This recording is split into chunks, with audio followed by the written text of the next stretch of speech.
And good day. My name is host Eric. I'm the host of Talking with Famous People, and today I'll get my way. That is to say, I'll make myself a cup of coffee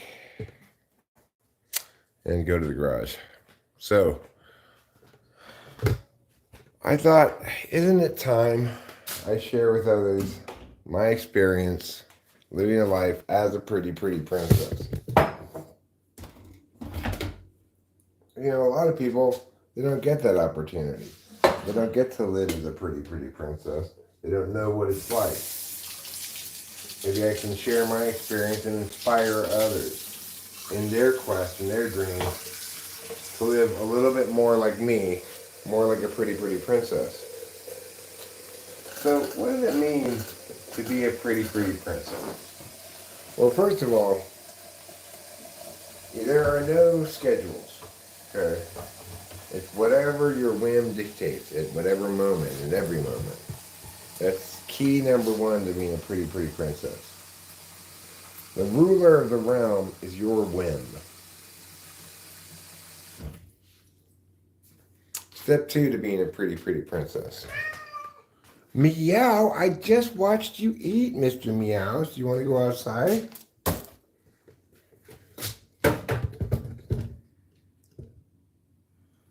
Would you like to go outside? Would you like to breathe in fresh mountain air? Or are you just meowing at me from sitting there overseas? I wonder what you want me to do. There you go. Outside you go, Mr. Cat. Anyway, life is a pretty princess. First, step one, be as pretty as me,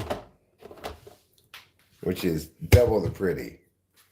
Niebuhr, Man with the Great Machete, Boba Fett. Wow, you've all arrived at the same time. And you're all wearing the same dress. How awkward. How awkward.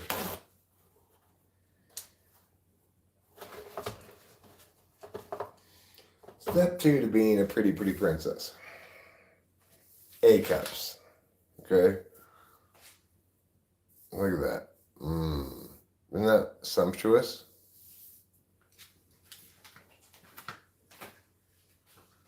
I think that's really the only word for it is sumptuous.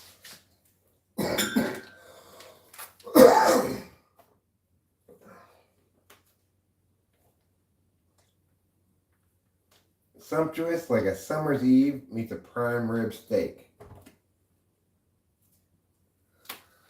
Okay. Not Summer's Eve by Massengale, just a regular Summer's Eve. I guess I should have said Summer's Evening.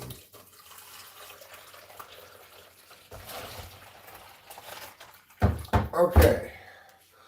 Operation New Pot of Coffee underway.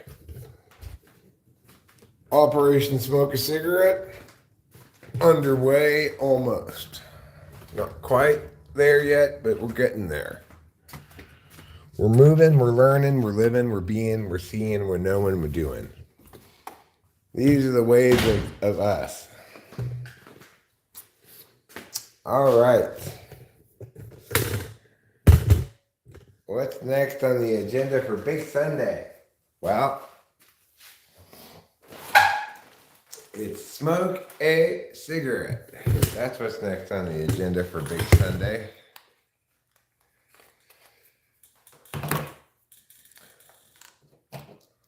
Listen, do you want to know a secret? Do you promise not to tell? I'm a pretty princess, and you can go to hell. Not that last part, but you know. Moon Fae 11. Oh my God, I was just thinking about the number 11 last night. I was in bed. I was thinking about the number 11.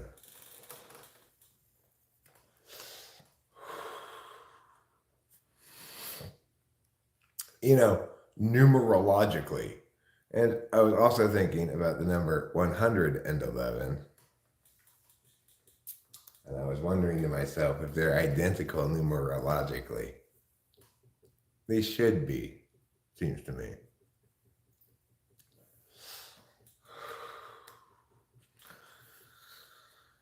These are some of the things I think about when I'm lying in bed at night, trying to go to sleep.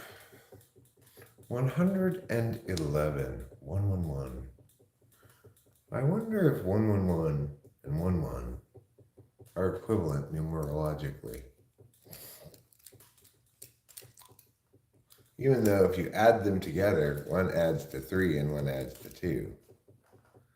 Trump 2024. Okay.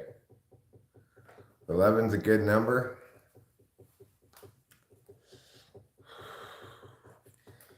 You can execute the office of the presidency from jail.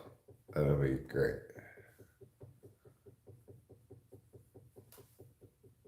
I can't get my new lavalier mic to work. It's really frustrating. It's supposed to just be plug and play. Just you put it in and it instantaneously integrates with your phone. Doesn't work at all. There's no app that goes with it because it's supposed to be all super plug and play, right? So now what do I do? Fortunately, the mic on this phone is a lot better than the mic on my old phone.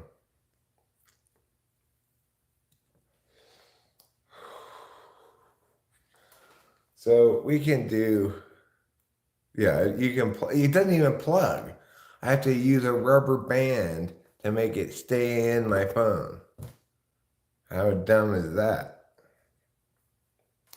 You're gonna have to get a different setup. I don't know. Maybe I don't need it. I'm not 100% sure that Rachel and I will even use the phone to record the Type Police episode at all. So,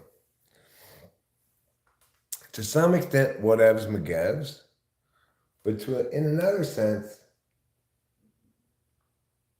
what eves McGeeves, you know?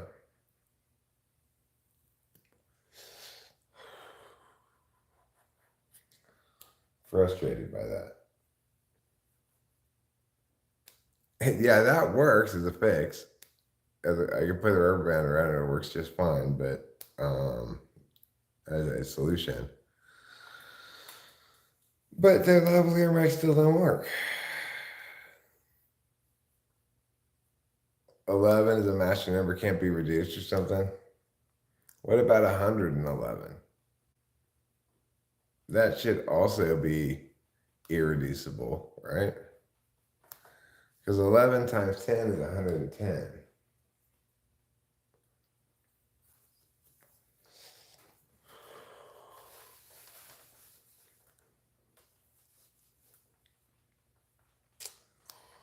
So anyway, I'm assuming 111 is a prime number. I haven't actually proved that, and I didn't check it all the way, but I think it must be a prime number, 111.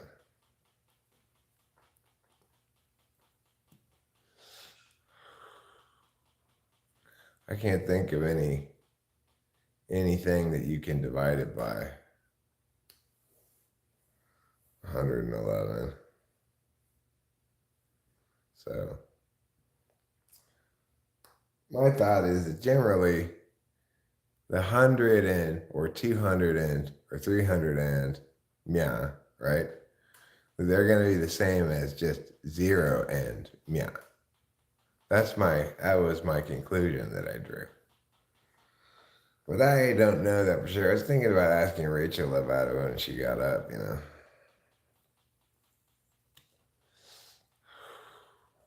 I got a good night's sleep last night. I slept like a baby log dog frog rog. Which is to say, quite well. And I just watched Java's Reincarnation 2, the new episode today.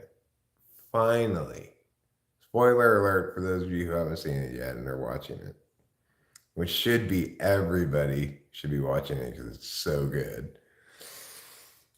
Anyway, finally, Fitz set up a situation where she had Rudius undress her down to her underwear anyway, and remove her glasses pretending to be too cold to take off her own clothes. Anyway, um, he recognized her and she admitted she was. He said, "Are you Sylphie?" She said, "Yes, I am." And it was so emotional because they've been just cock teasing us all season long with this love story between Rudius and Fitz. At first, Rudius thinks Fitz is a dude, and he's like, I didn't think I swung that way, you know. Then he figures out finally, after many episodes last week, that she's a chick, not a dude, because she like fell against him in the library or whatever. And then finally this week, Sophie reveals that she's his childhood friend.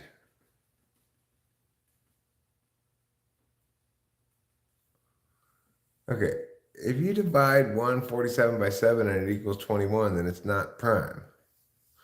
I'm not sure if that's correct or not. Is 111 prime? What did we say? Oh, 37 times 3 is 111. Okay, 111 is not prime. Shame on me. Shame on me. I guess 111 reduces to 3 then.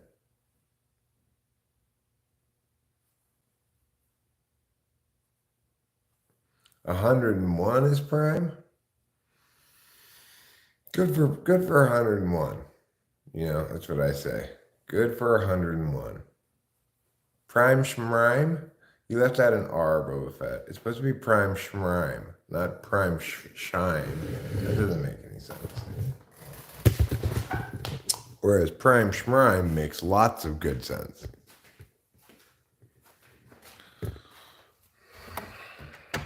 I'm kind of playing one of my less favorite games in the world right now. And you need an R in there too, Boba Fett, okay? Schmime isn't good enough either. It has to be Schmrime. Schmrime. That's the correct articulation of that. Oh, sounds like my coffee's almost done. How exciting.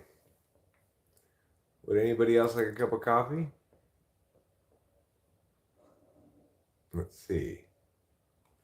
Live and in person. So, being a pretty princess, it's not as easy as you might think, okay? It takes prettiness, princessiness, a lot of things. Okay, I'll get you some coffee. First, though, I'm going to do you even more solid than that, Lou. I'm going to award you this transubstantiated bong rip, which is on a brand new bowl. So you're going to taste a lot less resin with this one than usual. By the powers vested in me as Archpastor of the Yaylorian Church and as Archpastor of God's Big Heaven Church, and by the fiery flames of Yaylor's truth, do I hereby transubstantiate this bong rip from my lungs to Lou's brain.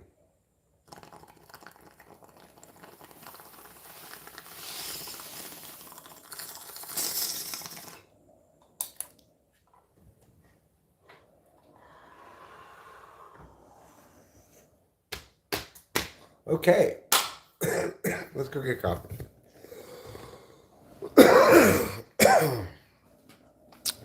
That's some serious vinyl tubing right there. That's the straight up sativa, whatever it is. Who knows what the strain's called, but I can assure you it's straight up sativa.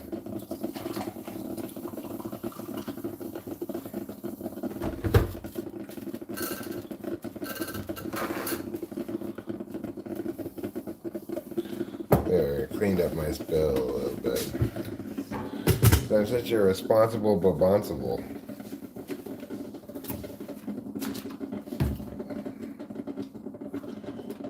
If you want a lot of creamer, clap your hands, clap, clap. If you want a lot of creamer, clap your hands, clap, clap.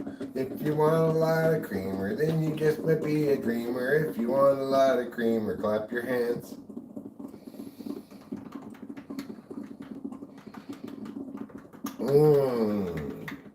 No, that's a lot of creamer.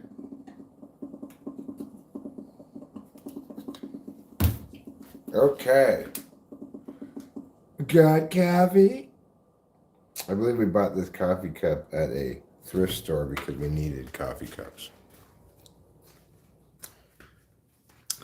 But there's an additional benefit to this particular coffee cup over other coffee cups.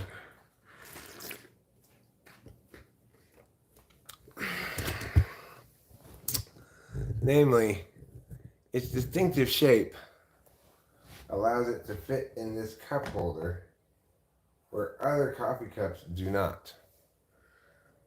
Because they're either too wide on the bottom or their handle gets in the way.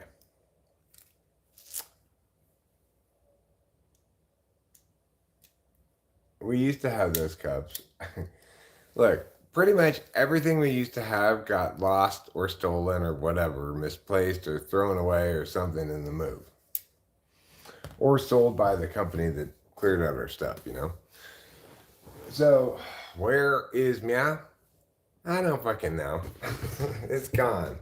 It's gone, whatever it is. And good riddance. I'll start over with new stuff.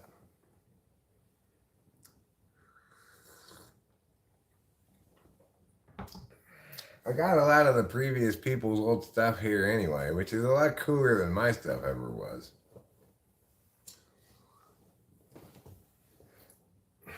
Yep, brand new bowl. My old one finally broke. I threw it away this morning.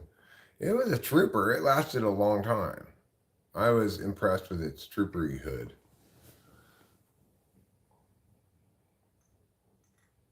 But we bought like half a dozen of these things at once one time, so we've got some extra bowls around. You know. We have at least one more extra bowl.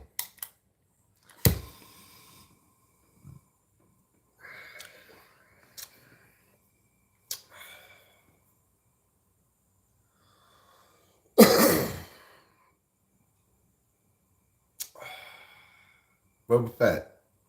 By the powers vested in me, as Archpastor of the Yalorian Church and Archpastor of God's Big Heaven Church, and by the fiery map-gas flames of Yalor's truth, although in this case they're propane, I hereby transubstantiate this bong rip all the way across the oceans of India, from my lungs to your brain.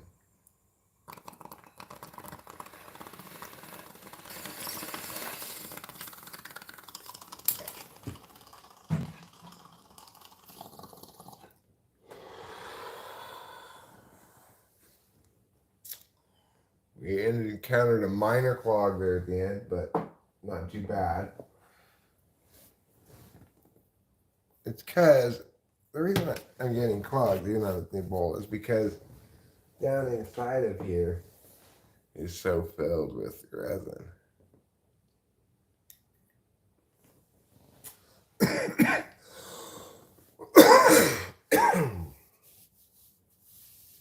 Even though I clean this bottle like all the time, like every couple of days. But when you have what seems like infinite weed, and you smoke as much of it as I do, your bong gets dirty fast.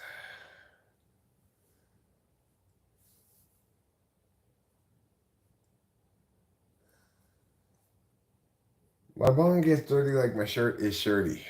Which cognitive functions are most related to lying successfully?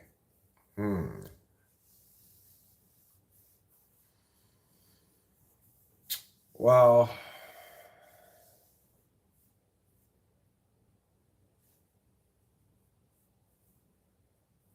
I'm not entirely sure. I tend to think that the type that directly lies the most is ESFP in general. But the type that is most deceptive / manipulative would be ENFJ in general. I don't think ESFPs are good at lying, though. I don't think they're good at it at all.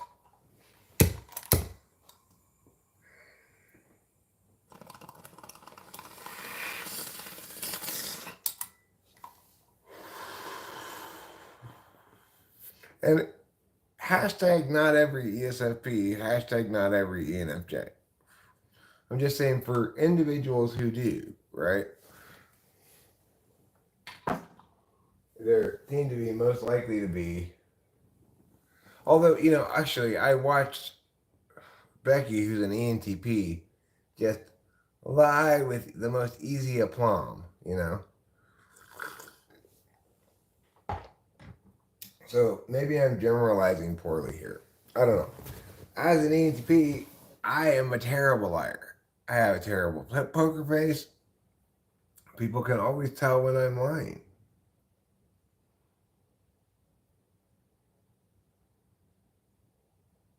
But I don't think that necessarily generalizes. What I do think generalizes is that I may have what I like to call a juicer, which is, say, one of my nose bridge hairs that needs to be plucked.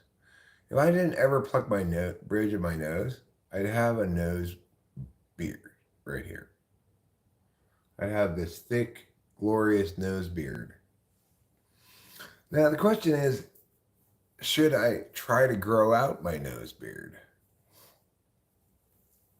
And the answer is no, I shouldn't. And I don't want to.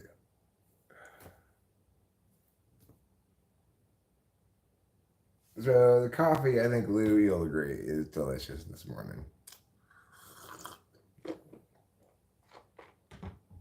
I made it perhaps slightly stronger than normal. It tastes wonderful, though. What's all this nonsense at the top of the thing up here? Some sort of special day on YouTube? Is that what this nonsense is about? Catch a break. What does that mean? Discover the world of card breaking, where collectors share the thrill of discovering rare finds with their fans. You know what I could do is I could watch this video that's suggested here for me, entitled, "To Know Does Not Equal to Do, Introvert Hangover," by some lady called MoonFay11.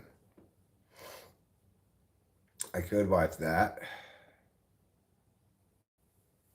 Colorado. Oh my God. I watched that Colorado State game yesterday. One of the other videos recommended to me is Colorado State versus Colorado Buffaloes. Would you like to see what my recommended videos are? Let's look. Let's look together. Let's enjoy this together.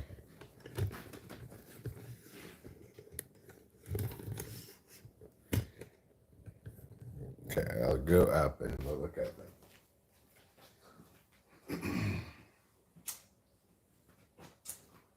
So, no, this is Eric Strauss. Can you see up there? This is Eric Strauss that's being recommended these videos, not talking to famous people. But I have the same taste in videos regardless of what I'm logged into, obviously. So, the most underrated champion in history, Joe Calzaghe. This is a boxing video. I do like to watch some boxing videos. Sometimes I get a little boxing video phase. It's recommending my own typing session to me, even though I never watch my own typing session, so I don't know why I would. And it's recommending Lou's video to me, because I do sometimes watch Lou's video. That's only 3 minutes and 20 seconds long. That'd be easy to watch. There's this royalty-free music company. I don't know why I recommend that to me. Colorado State versus Colorado. I do like college football. This is a Johnny song called Boy Scout, which I've already listened to multiple times. These shorts, it reveals mine as well.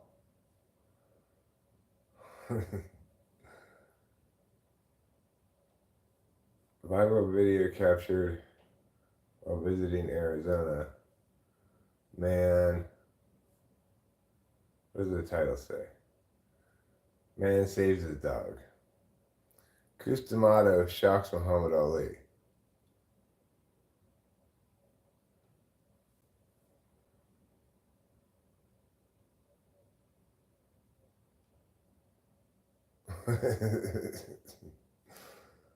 Tight place. Julio Cesar Chavez.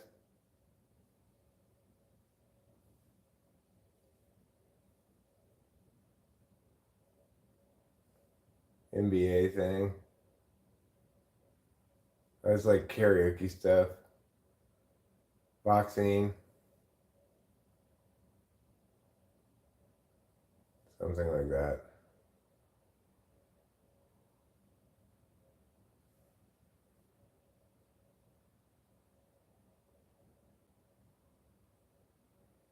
This looks like 9/11 stuff.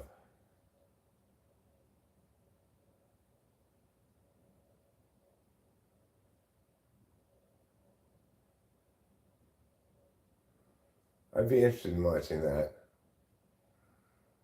Deion Sanders. I've been interested in watching Deion Sanders stuff. I like WatchMojo.com. I'll watch those videos periodically. Boxing. I don't know what this is.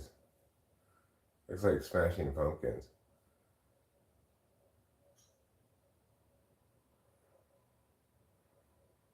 There's Moon Faye again.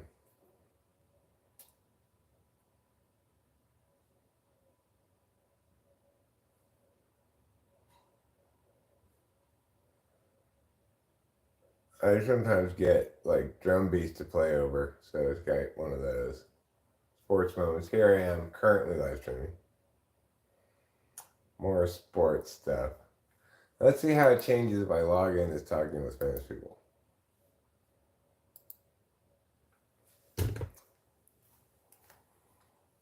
Well, now it's got Love Who, this band, other music that I might listen to, you know. It's got Mindy's Clubs, Tiffany video, and my own Stand Next to Someone Else video.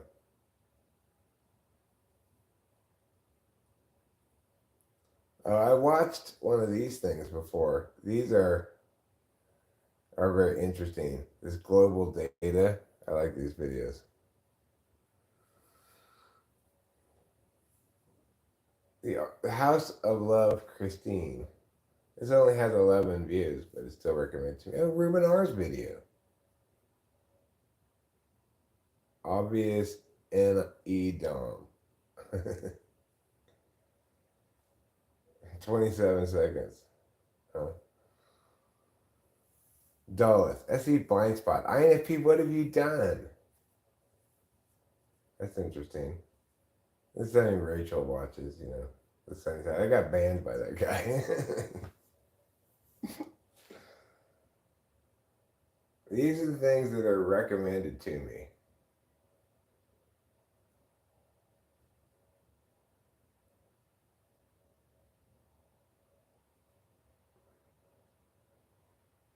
Molten aluminum fire ant casting. It seems kind of fun.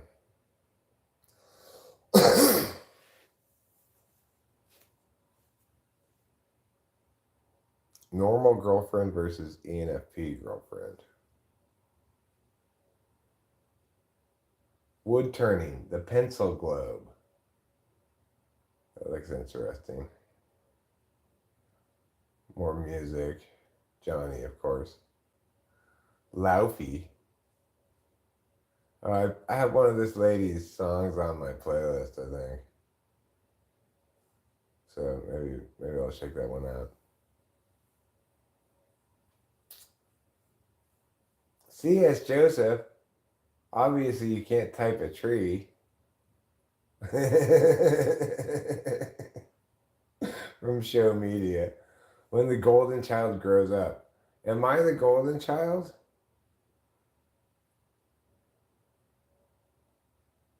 I don't know. Pixies, Human Crime. The Pixies have a new song from a year ago.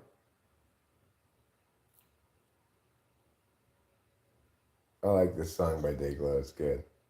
And there's a Talking with Famous People song. The Kidnapping of Patty Hearst, Drunk History.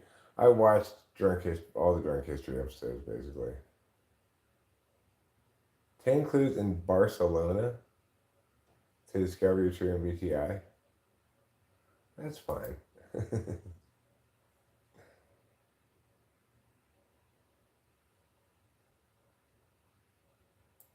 Other.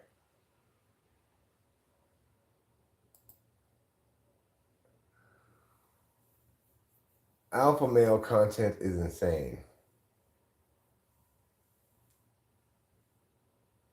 3 ways to tell if an ESTP likes you.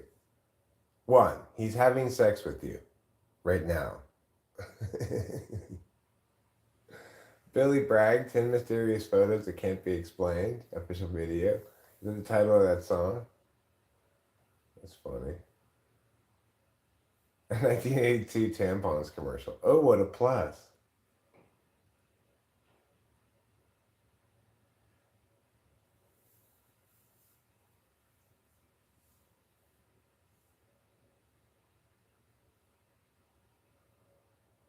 The uncomfortable pancakes.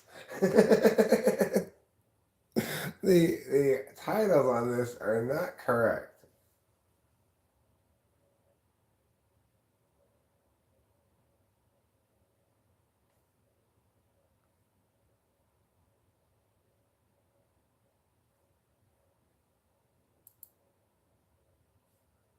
Okay, let's look at the CCs on this.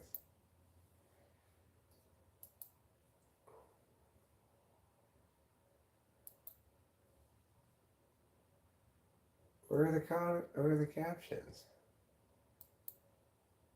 It doesn't have the captions. Anyway, in 1982, if you weren't wearing Tampax, you were not with it at all. You were anti with it. You can see more of my suggested videos here. A lot of music. Old TV commercials.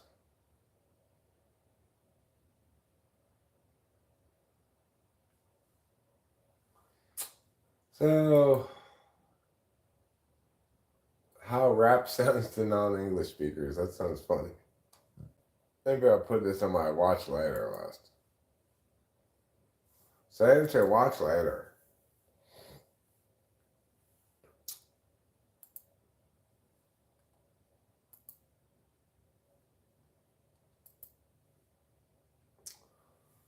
So as you can see,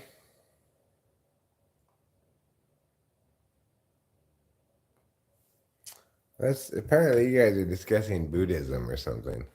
Let's find out.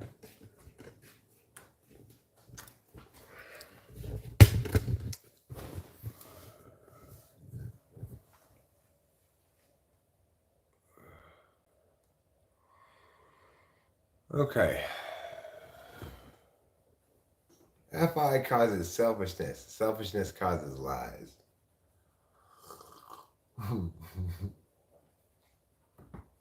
Boy, that sounds like some countervalued FI there, Boba Fett. FI is the path to the dark side. Leads to anger. Anger leads to hate. Hate leads to suffering.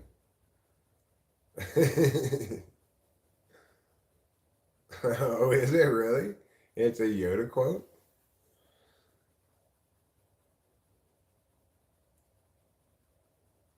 That's great. Suffering sucks ass.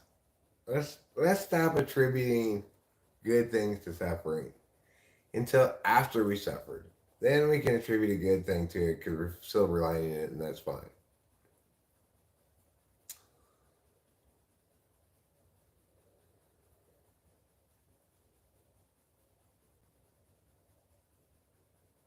Pain is inevitable, suffering is optional.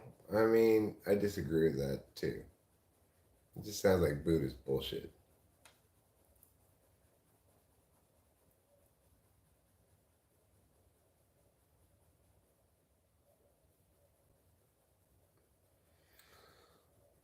You've been saying you're 945, but you actually might be a 946 or a 947. You seem to have some 7-ish qualities to you, to me. But, you won't appear to others like the number your third number is. Like, I might appear to others as a 3 or even a 2 more than I do a 4, but maybe I don't. I don't know. I don't know. When you're talking about Enneagram, it's a bunch of maybes and hmm-hms, you know? FI is wisdom. For me, FI is wisdom. Why? Because I'm FI polar. So when I do know what I want, that comprises good wisdom, what I want and what I don't want. When I am doing a good job of protecting my own interests and serving my own interests and being selfish enough, then great. I got a phone call. That's wisdom for me, right? But for somebody who's FI tool, it's not wisdom, it's just being dumb. Hello?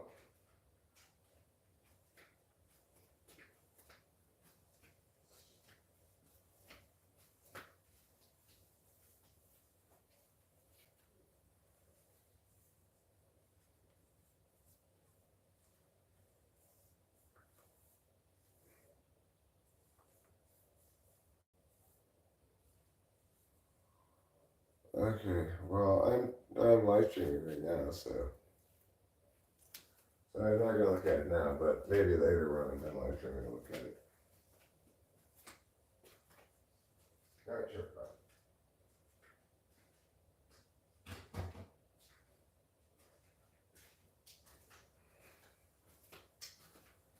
Of course it was Chawa. Who's the only person who ever calls the landline? Chawa. Of course you could be IFJ 947. I think that's what Rachel is, right? 974? 947? Something like that? She's not a 3 or a 2. She's definitely a 9. And she's definitely a 7. My girl likes to party all the time, party all the time, party all the time.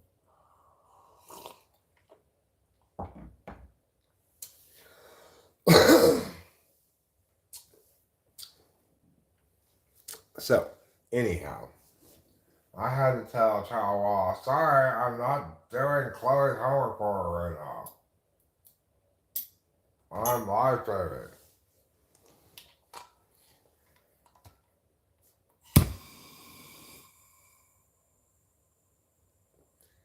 Yeah, well, like I like to say about 8, 9, and 1 is 8 meets anger with anger. 9 meets anger with appeasement. And 1 meets anger with withdrawal.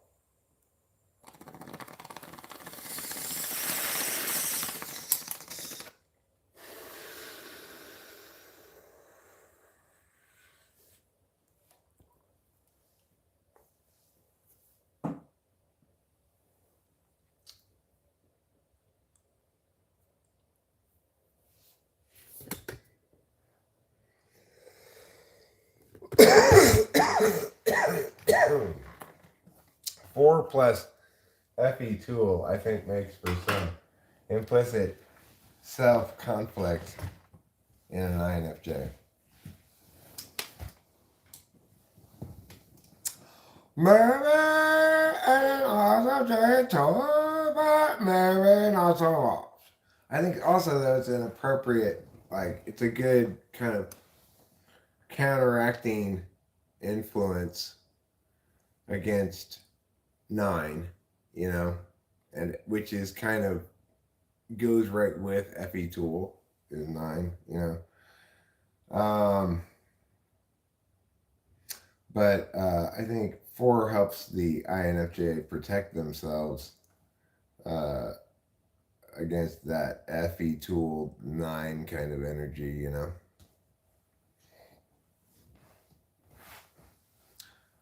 Because it's like, yeah, I want to appease you and you're mad, but really, fuck off.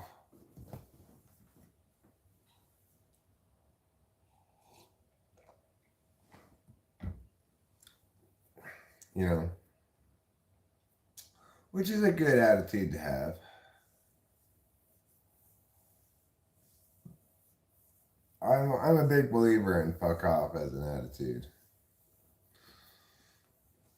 I'm an 8, so it's the opposite of the peacemaker. It's the warmonger. Except I don't get mad that often anymore. You know, I'm mad at these little bugs that somehow are in here. I don't know how they got in here. They need to not be here. But I hate them very much. Little bugs, just go away.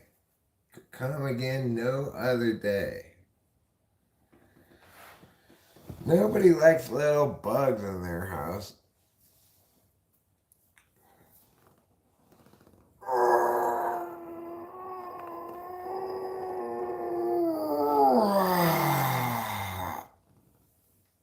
What are you witnessing right now? Conscious front stack SI. You'll never see an INFJ do that. What I just did. Unless they're faking it or something. But you never get to see, INFJs never get to really enjoy consciously the good parts of SI. Which are like what I just did right there. I want to stretch again, even. It feels so good.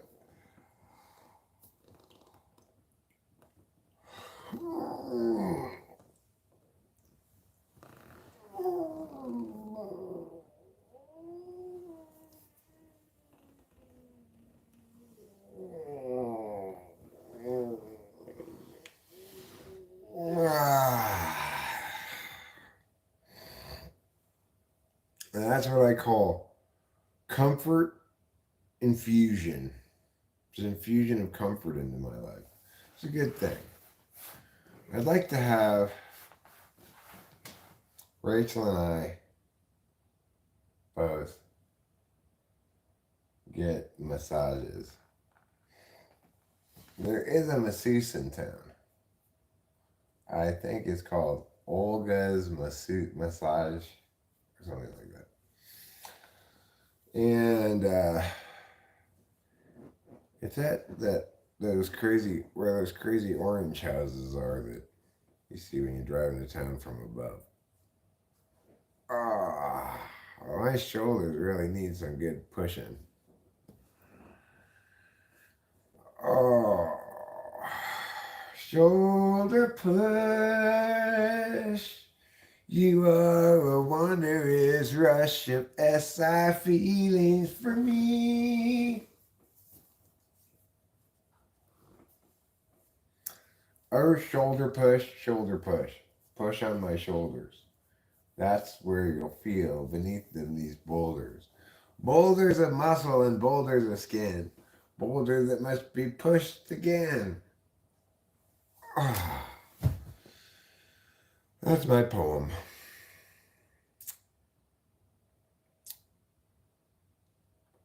All of life is a great poem.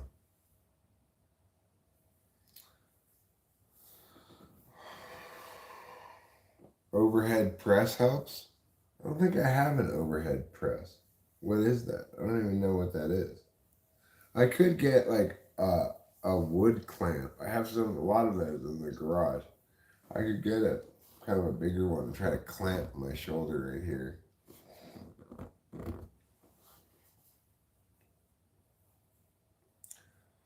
Well, I see you must have some woodland cutlets on hand, Moonfei. My woodland friends have already feasted this morning, like a hearty helping of woodland cutlets.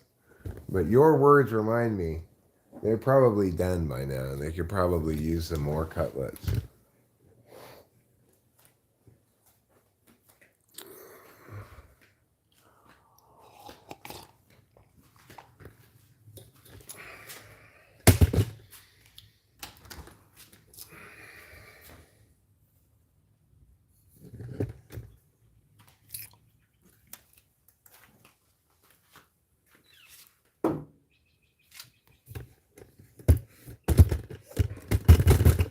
I like my monsters, Loch Ness, and my Forest Ape Skunky.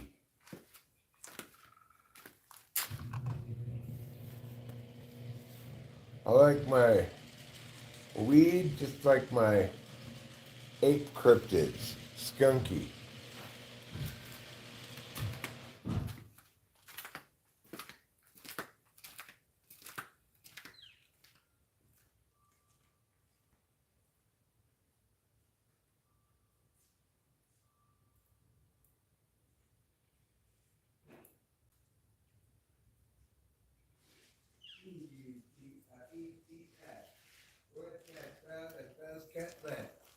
C-U-T-L-E-T-S. What's that spell? It spells cutlet. If you want cutlet, come and get them on your friends if you want cutlet. Here they are again. If you want cutlet, come and get them on your friends. I got cutlets for you. Oh yeah. Cutlets are a thing. You can eat them now. Go ahead, friend. It's cutlets. Wow.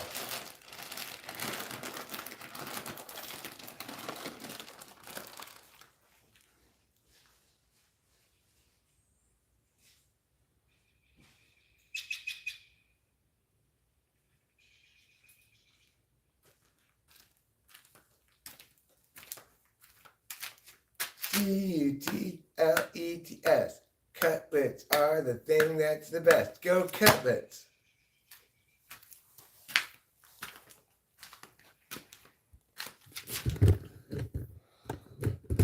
Those are my cutlets chair. I wrote it at chair comp this year. It's a chair that I wrote for cutlets.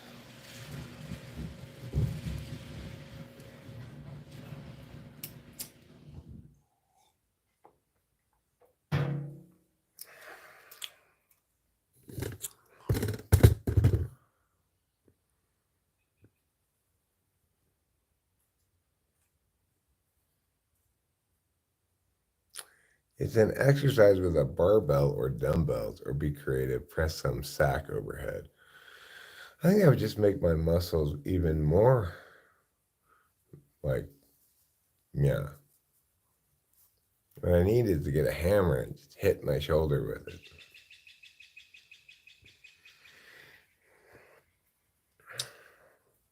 Thankfully, he leaves them alone, but a neighbor cat who visits the yard does chase them, but is only considering them get close. Well, as somebody pointed out the other day, you never see a cat get a squirrel.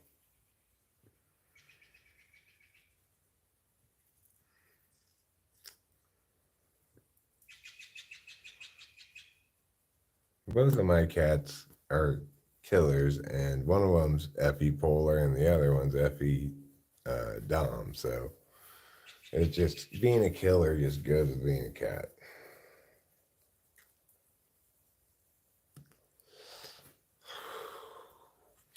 That's why they got those sharp claws, like a Scratcho. Trouble, he's got 5 fingers on at least one of his paws. I think on both of his front paws. I shit you not, he's got 5 fingers. Most cats have 4, right? That's what they're supposed to have is 4.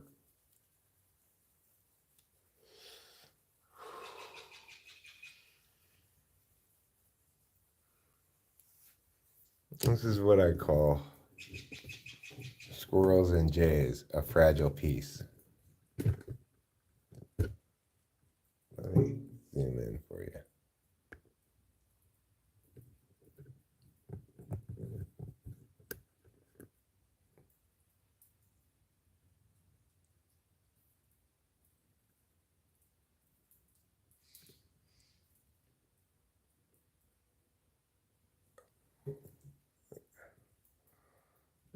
Blue jay and squirrel, a fragile piece.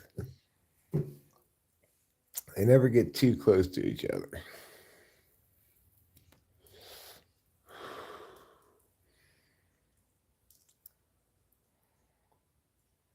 But they're obviously willing to both feast concurrently. Just, you don't bother me, I won't bother you kind of a thing.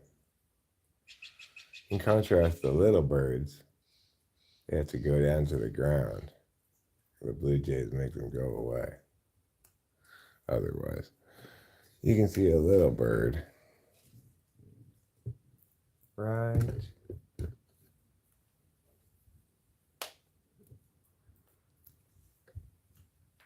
Let's see if I can get it in front.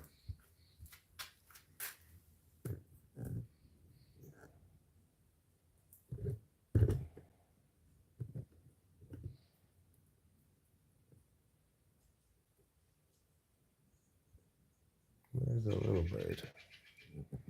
Next to those holes. There he is. You can see him a little bit. He's a little bird.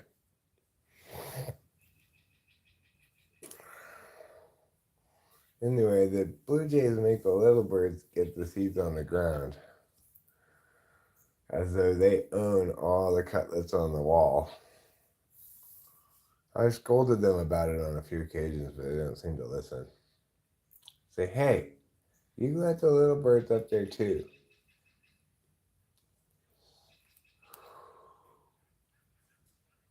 But it's like the little bird respects the law even though there are no blue jays around to enforce it. The blue jays wear blue because they're the police of the bird world.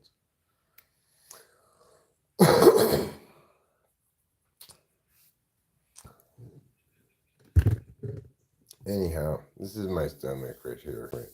Right here. This is my belly button. Oh wait, you can't quite see it. Up close. There, right there.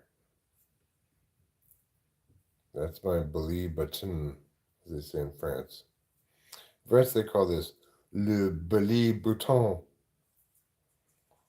Le bouti, le belly bouton is what they call that in France.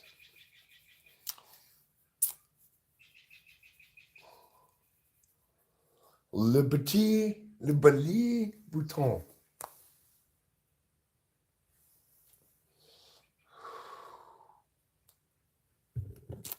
It's a new fashion trend where in women's clothes where for pretty princesses like me, you cut there's a single hole right here that shows your belly. It shows your belly button, but in France they call it belly bouton couture. Belly bouton couture. That's what they call it. It's very 2024.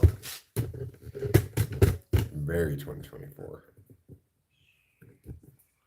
The year 2024 will be known as the year of the belly button.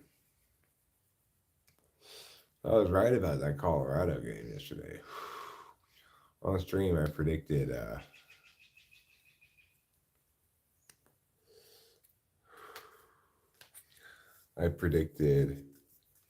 that Colorado would not cover the spread. They would win. It would be a close game that they would win by fewer than the ridiculous spread that it was like 21.5 points or something, 23.5 points. It was ridiculous. There's an obvious situation where, okay, if I were a betting man, I would definitely bet on Colorado State to cover the spread.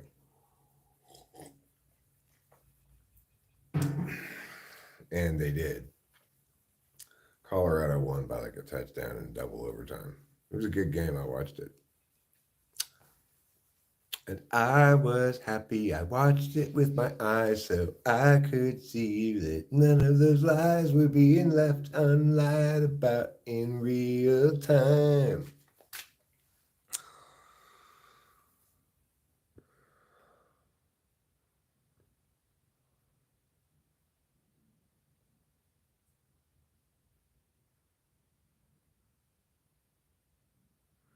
Yeah, it sounds like not necessarily safe. I got a massage in Shanghai one time, and the guy who gave it to me, you go into massage places in China, and they've got you can you can buy a massage with varying levels of experience by the masseuse. The more experienced the masseuse, the more expensive it is. And they've got these various certifications for massage people. It's like it's a big thing in China. You know, their massage places are all over the place. Anyway, this guy bent me like a pretzel, and afterwards I was just like, "Oh my god, what just happened to me?" Well, that was fine. I just felt really massaged, like as thoroughly massaged as someone can be. Oh, Scorgy Joe.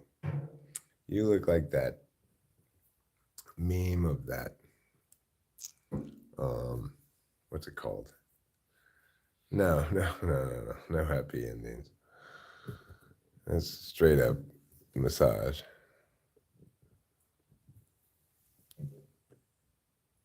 This guy looks like the meme of that. Where is he?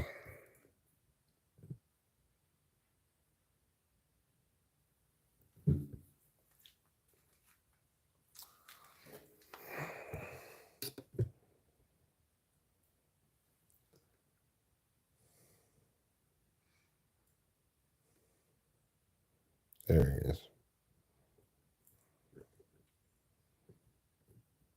He looks like the meme of that prairie dog.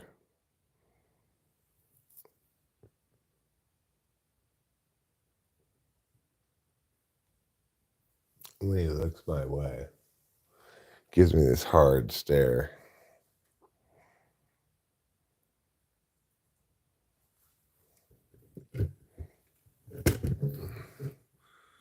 Just like I'm giving you a hard stare right now.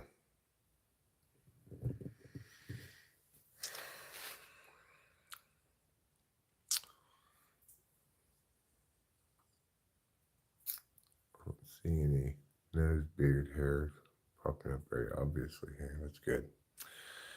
Anyhow, today we're live streaming with our eyes. Okay. A little bit of nose, some brows. Might catch a bit of ear occasionally. This will be more pleasant for you. Oh, the squirrel ran away as soon as he saw Mr. Black and White Cat.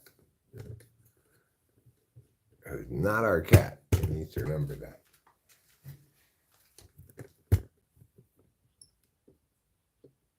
Could see him walking away for a second. Now you can't see him anymore. Anyway, I try to tell that guy, hey, get out of here, you. You're not our cat. Squirrels are quite wary of that cat. As soon as he saw that cat, he ran up the tree before I ever saw the cat. Hey, you can see the tripod in the reflection of my glasses. It's like the camera is my eye. Bum bum bum bum.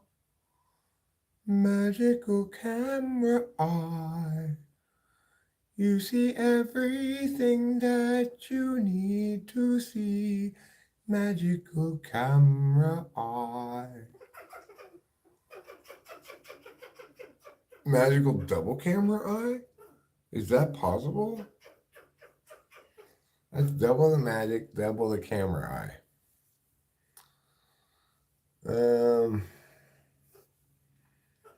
Okay. It's time for me to smoke a cigarette. But instead of going and getting a brand fresh cigarette, I'll just smoke one of these butts over here.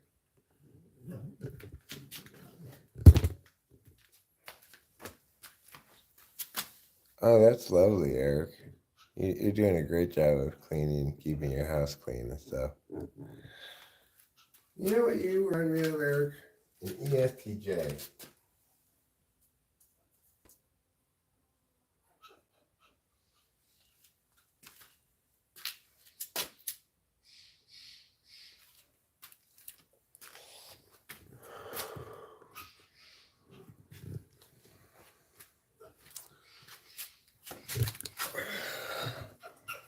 right now you can stream with this in the camera.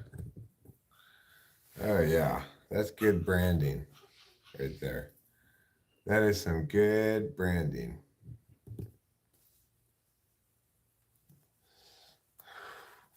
If only I had a pair of boobs to fill this out, huh? Then it would really drive home the point that you're watching Talking with Famous People. You know, I love looking at Rachel in a TWFP shirt. She's got this yellow one that she wears to bed a lot.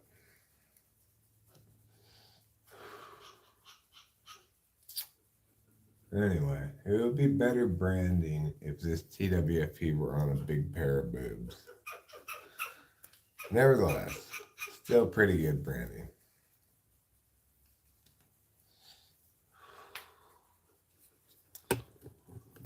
Because you see, it's in the middle of the shirt, so if I were a lady with big boobs, then that's what you'd be looking at, you know, right in the middle. Yeah.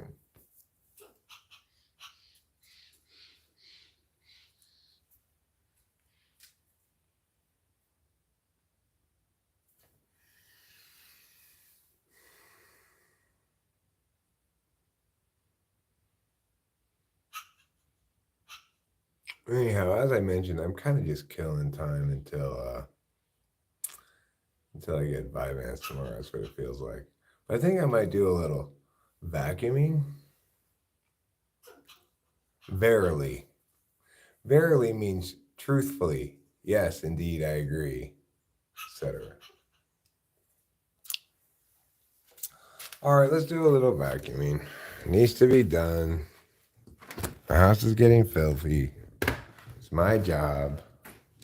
I'm super lazy. I might as well get it done before I get amphetamines. It'll be a bonus thing. Bonus things are pretty great in life. When you get bonus work done, like even without any speed, I got the vacuuming done. Wow. Well, that's called bonus work. All right, let's do a little bonus work. First, I think I need to punch yet another hole in this belt. I still think it's not quite tight enough. So, I'm going to take out the old leather punch. I'm going to get my belt. I'm going to pull it a little bit tighter. And punch a hole in it right there.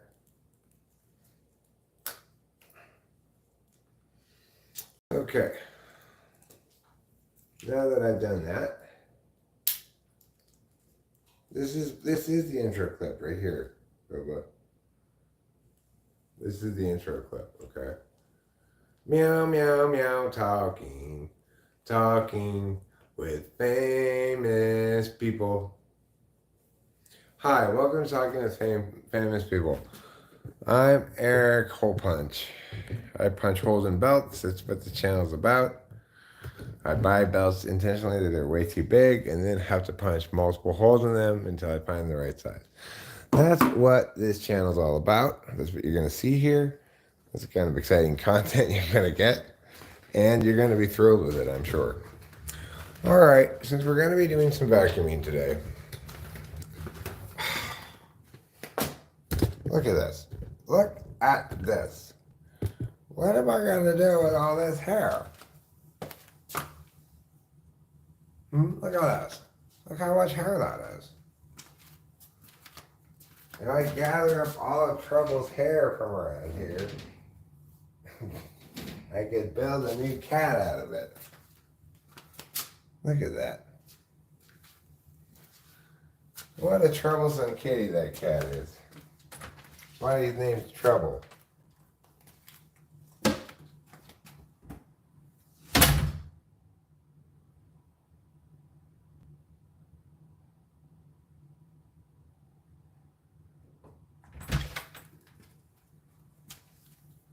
Okay, now what?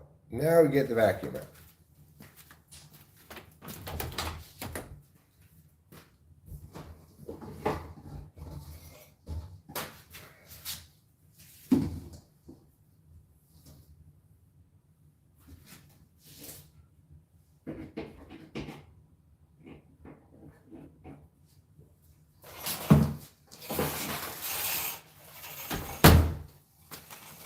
Okay, so we could just start with just regular vacuum. But I think I'm going to use this one after a little while anyway.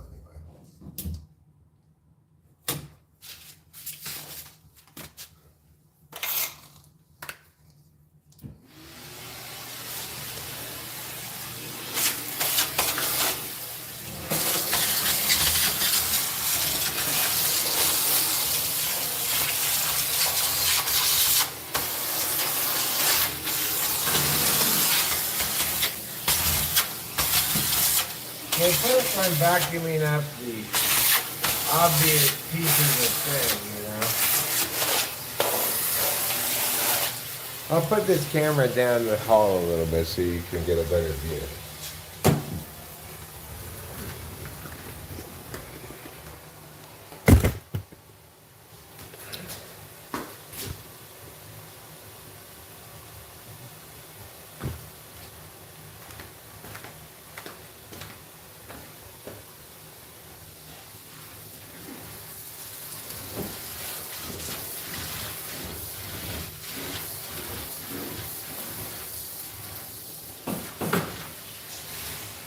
Okay.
Got all the cat hair from that thing there.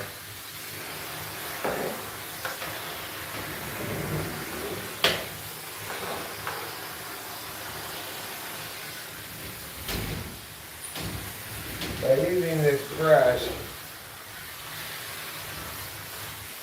we can get a better cleaning of this thing.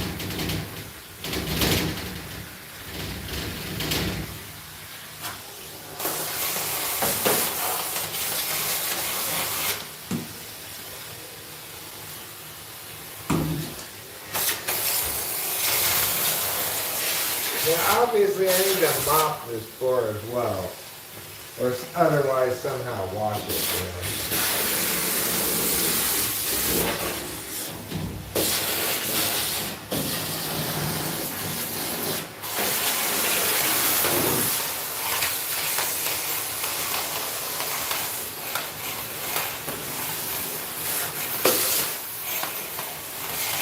We're getting a lot of good vacuuming done here. So much so that we've made our way all the way down to the camera, which will need to move now.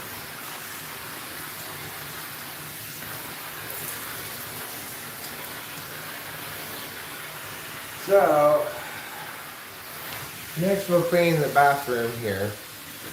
Now, this bathroom is the same bathroom that last night I had to kill a scorpion in the bathroom. Yes, that's right.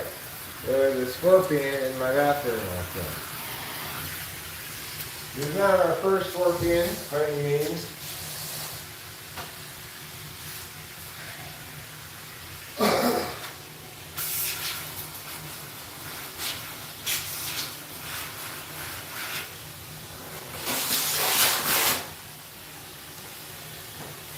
But as a general rule, I'm not thrilled with having scorpions.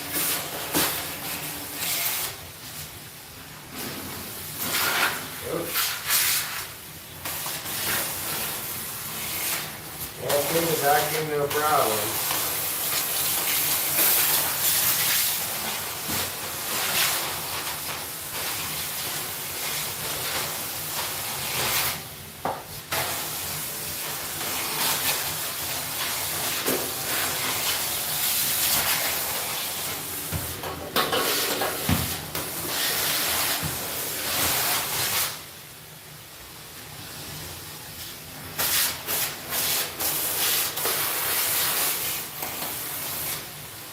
Okay. Now let's get a little bit of the floor here before we switch holes.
Okay.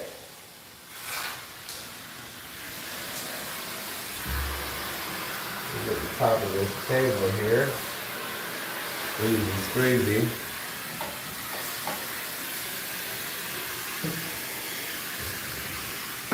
And we're going to get some floor right here before we change holes.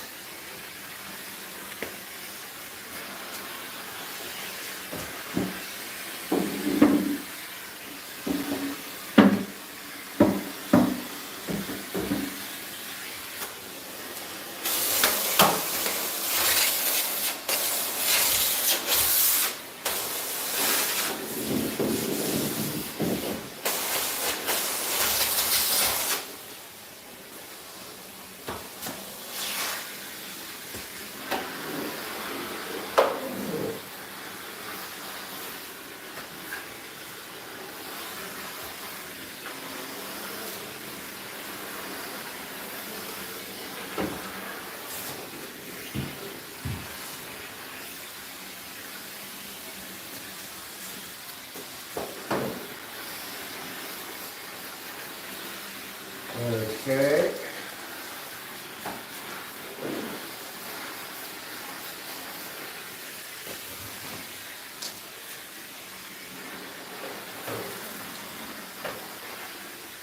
Oh, they moved this chair. I can't see it anymore.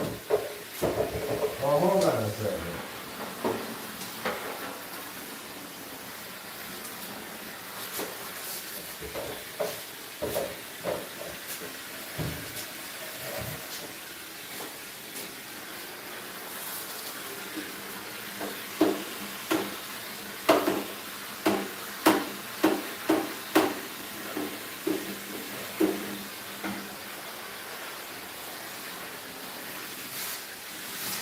Okay, well.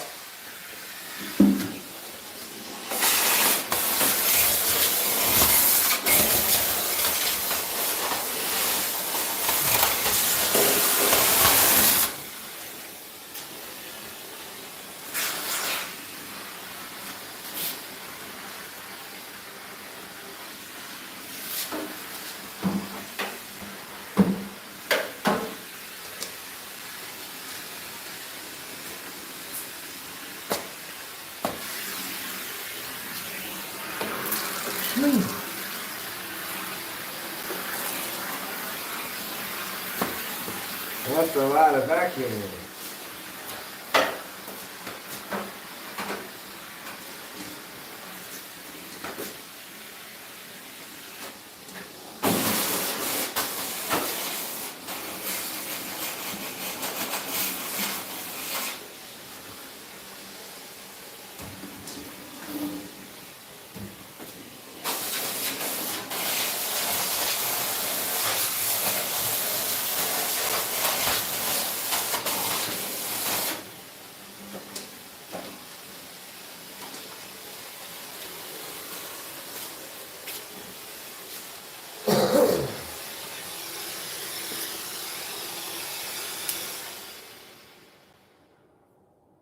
Say goodbye a little longer, make it last a little longer.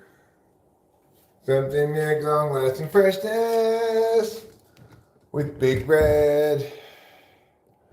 Now it's time to take a break. It's called the vacuuming break. Let's take one.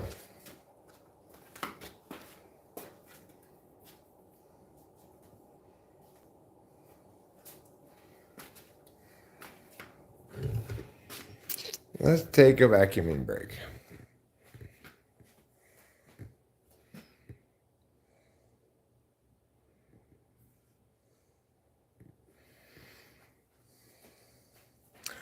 No, I don't want a robot thing. Those robot things are loud. They're a source of constant noise pollution. What I do want is a non-alcoholic beer and a cigarette.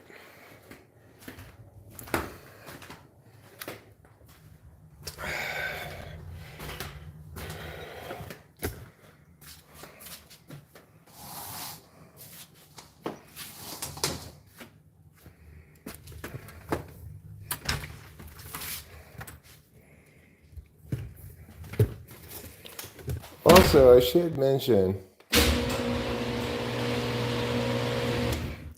that it might be time for me to empty. It doesn't look very full. Empty the whole house vacuum, but maybe not. It looks like it's got hardly anything in it. I empty it more often than I need to, for sure. So I guess it's fine.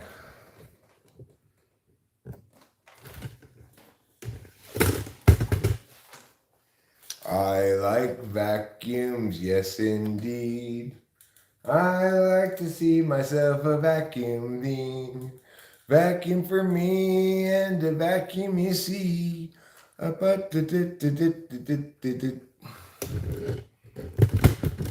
Carlos Paiva.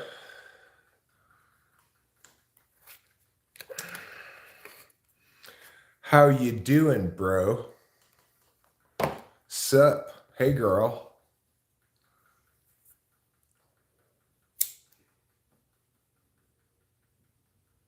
In terms of the Mexico alien thing was a hoax after further scrutiny.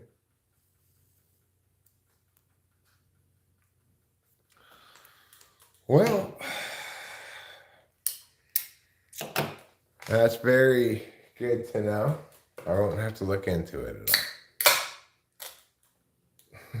I'll take your word for it because you were so in favor of it yesterday, you know.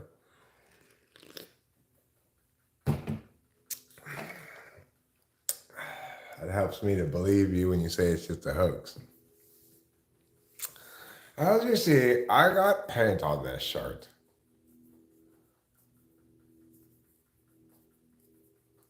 See? How annoying is that? I also got a hair. Paint is one of those things that doesn't really come off your clothes that easily.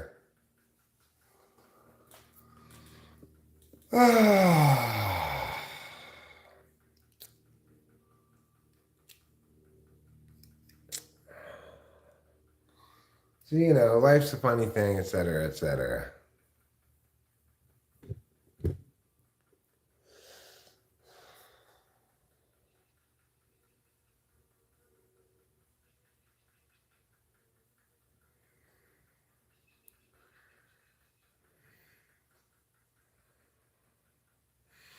Paint on your shirt is a sign of masculinity. Good to know. It's because paint is made out of testosterone, right? Testosterone and ball sweat. Can I get a tall glass of testosterone and ball sweat, please? I'm feeling both thirsty and overly feminine at the moment.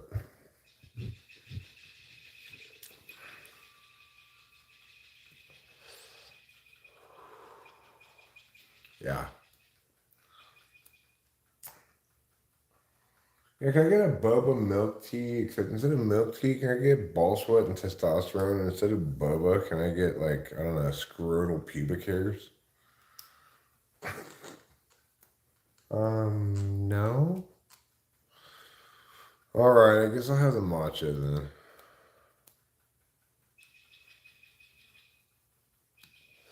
Do you have sand?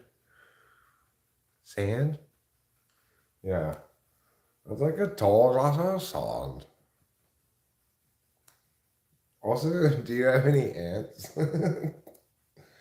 Yeah, my doll here, she wants a glass of ants. Yeah, I want a glass of ants.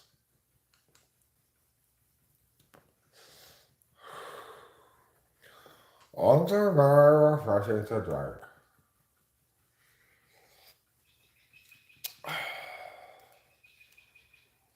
My doll here wants a glass of ants to drink is a great sentence.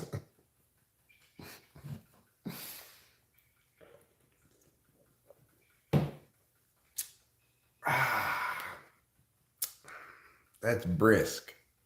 That's a brisk iced tea right there.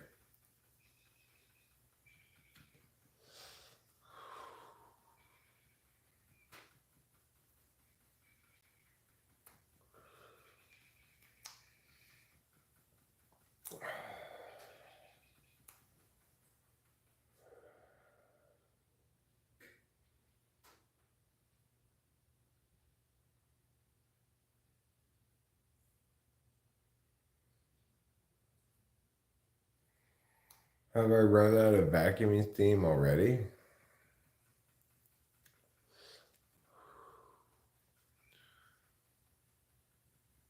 This is my facial here. Right here. Some people call it an ear. I call it a facial here.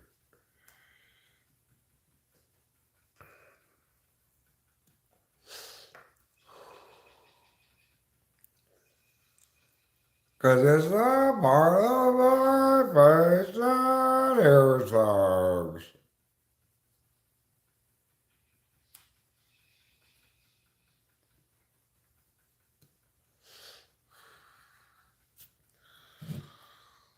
So anyway.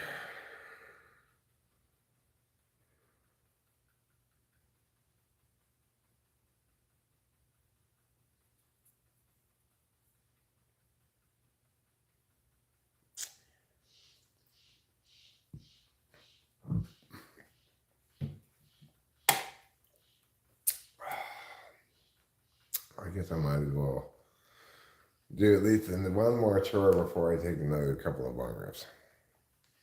And that one, actually, I'm going to do two more chores before I take more bong rips. And I'll tell you what two chores are. You're going to clean out the cat box. You're going to take out the kitchen trash. And I'll pull more bong rips. Then I'll proceed with the kitchen cleaning.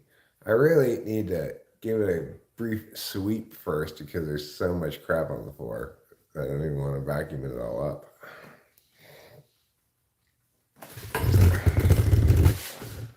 I'm not a very good house owner.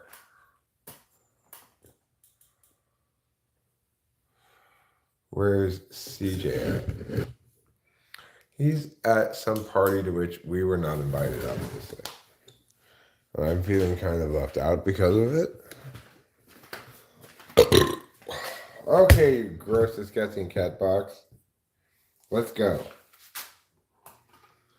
Let's go. It's battle time.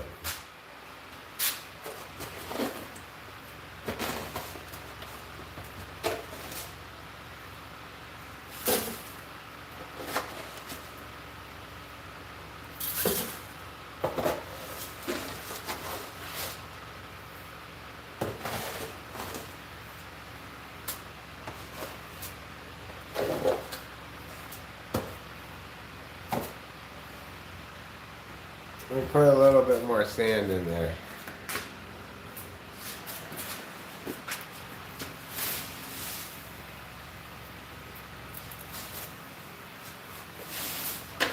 There. Now I'll smooth it out a little bit.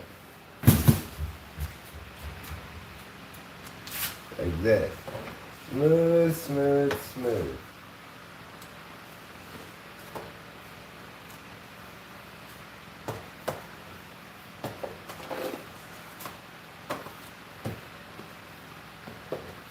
Now it's nice and evenly spread around. There.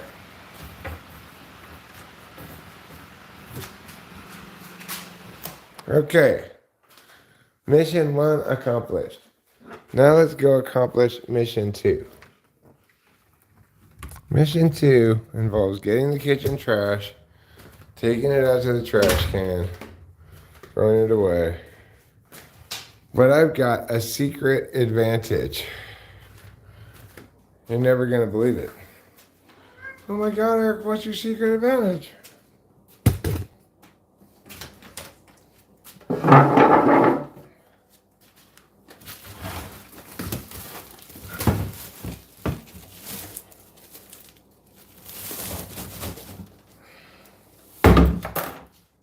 I'll show you what my secret advantage is. What? What? You started leaving a trash can right there? What? The thing is, I didn't even leave it here thinking I was going to put the kitchen trash in it. This is the first time I ever did that, and it's the first time it's ever occurred to me. I put it there so we could put our trash from the car into it when we got out. Now I need to get another bag for the trash can. Come on, let's go.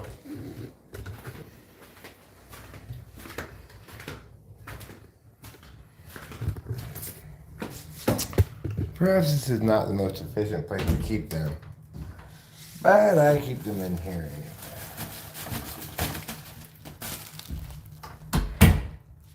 Come on, let's go. Let's go put the new bag in the trash can. It's gonna be a blast. I'll have fun, you'll have fun. We'll all get a little turned on and we're not sure why.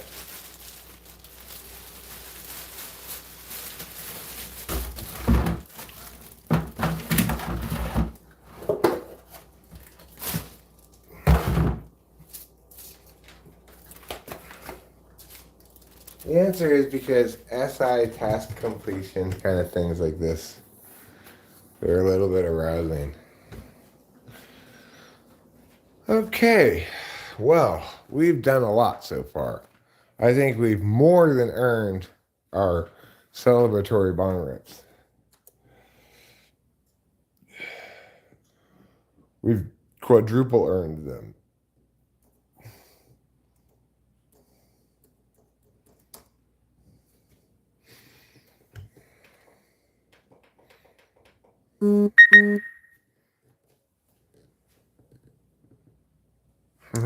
She doesn't know what that means. I texted her earlier the following statement. I said, over not under, Francis. I wanted to see if she got what it meant. But she didn't get the reference. It's a reference from a cartoon I used to watch with her when she was a little girl called Foster's Home for Imaginary Friends. And in that cartoon, the like early 20s lady who's kind of in charge of the place is named Frances. And her imaginary friend from childhood lives at the place and is always telling her how to do her job better. And one thing that he tells her is when she's replacing the toilet paper, over not under, Miss Frances. And because of that cartoon, every time I put the toilet paper, replace the toilet paper, every single time, this is SI for you, I think to myself, over not under, Frances, Miss Frances. This morning, though, I put it under, not over. You know, it's supposed to come from the top, not from the bottom. That's the point.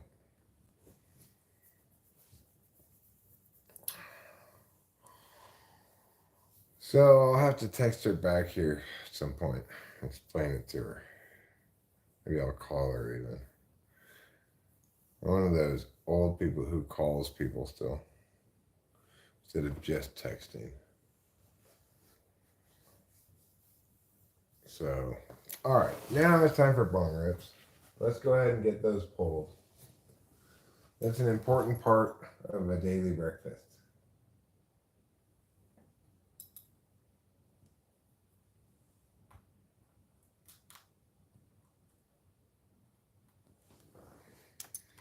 Okay, bowl packed, ignition acquired, check.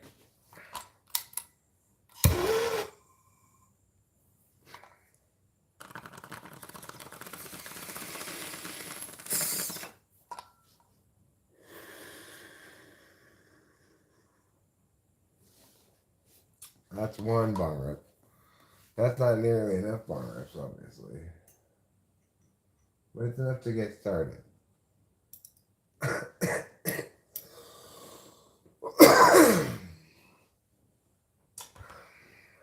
Here we go.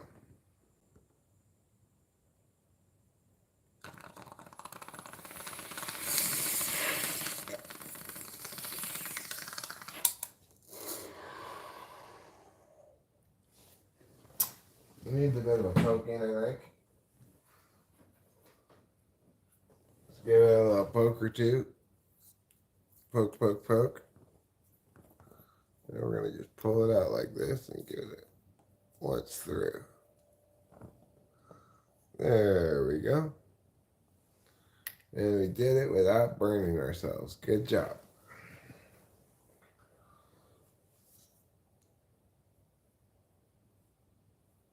Okay. Next up, we're going to pack another bowl. And additionally, we're going to check on my fantasy football team. See how we're doing.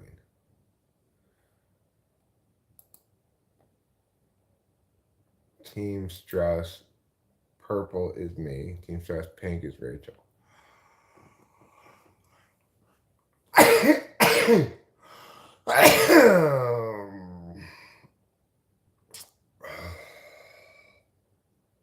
Well, I'm behind currently my opponent. But we've got a lot of guys who haven't played yet, you know, so.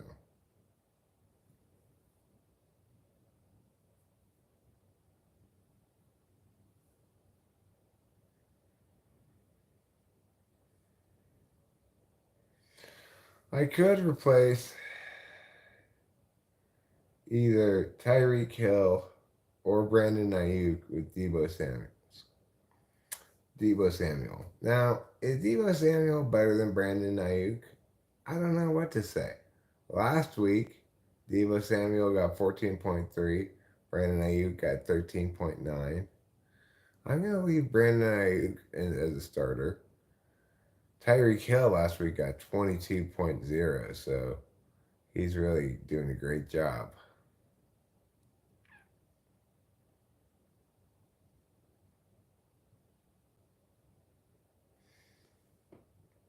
So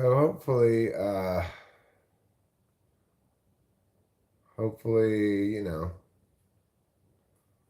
my quarterback meets his projection. Hopefully, my running back, he still needs to double his current output to meet my projection. As does my tight end, who's currently playing. It's the third quarter. He needs to basically double his output to meet projection. If he wants me to not regret benching Dallas Goedert, then he needs to do a little bit better in the fourth quarter than he's been doing. Anyway.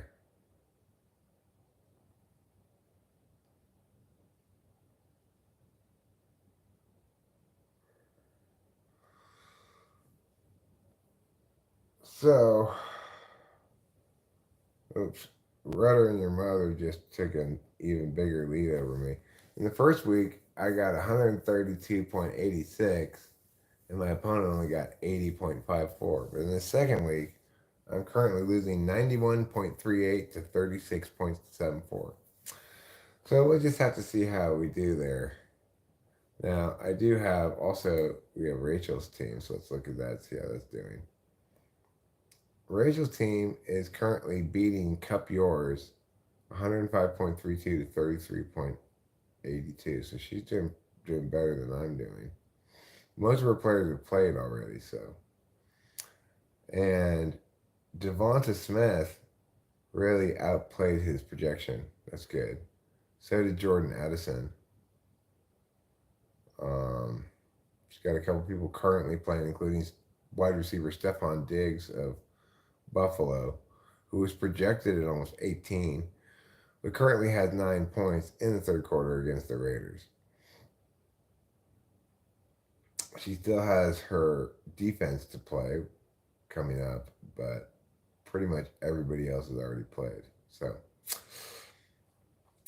she's going to end up somewhere around,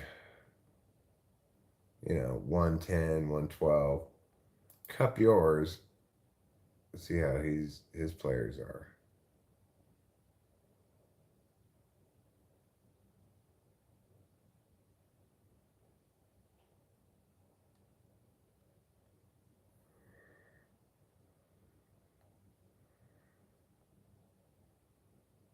He's got several players left to play, but I don't think it's going to be enough to beat Rachel. He doesn't seem to be doing a very good job. He's in ninth place.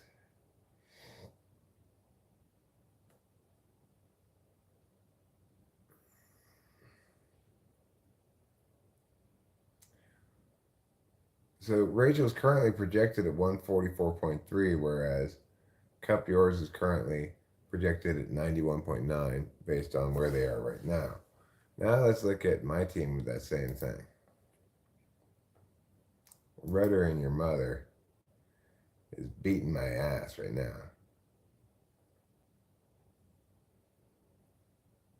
He's got a projected total of 146.4. I've got a projected total of 115.1. But he's got 220 minutes left of playing, and I've got 370 minutes left of playing, so we'll see what happens. I've got a lot of people yet to play. If like Cam Akers, Tyreek Hill, Brandon Ayuk, and Chris Olave, if they all do really well, then I could win still. I need those people to do well. Okay, well, that's enough for fantasy football today.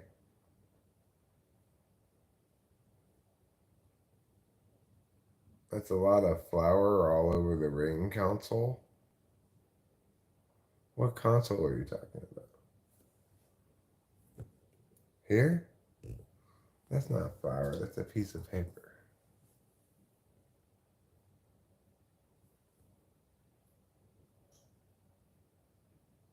The equinox is this week. Wow, it just snuck up on me. Autumn is almost here. Equinox is Thursday the 21st, right? Wait, this bowl hasn't been smoked. I tried to pour it out, but it's totally not been smoked at all. How silly of me.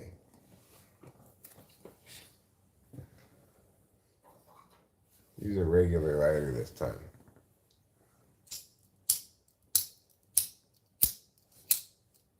Not this one, I guess.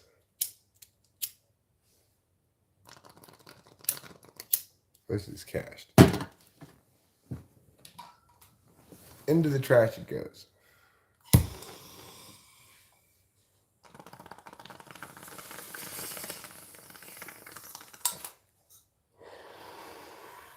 Oh, I see. Eliana Diaz. That wasn't an autocorrect of FLOUR. You're talking about the weed all over the place. Yeah, well, this is half of the mess. There's also a big plate of weed on the table over there that is like leftover bits.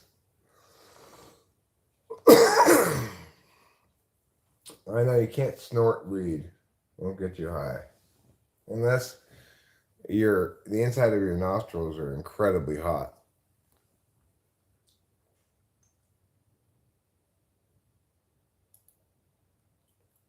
I wonder if you could do a hot rail of weed. That'd be weird.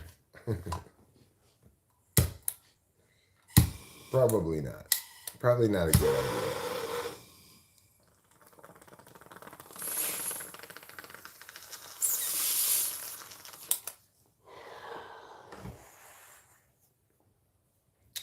You need to do a hot rail with like a screen on one end, you know? So that you didn't get pieces of weed in you, but you still get snorted up smoke.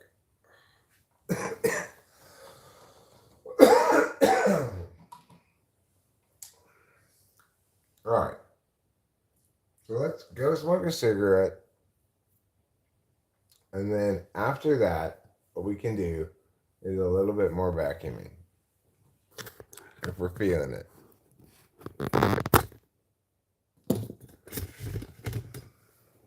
Chemistry's all right. I don't want to do it, but I appreciate benefiting from it.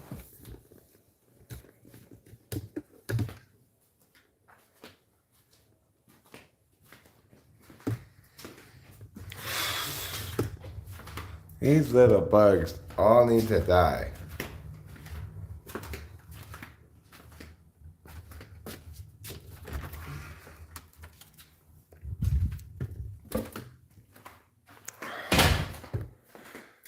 That's what I had to say about those little bugs.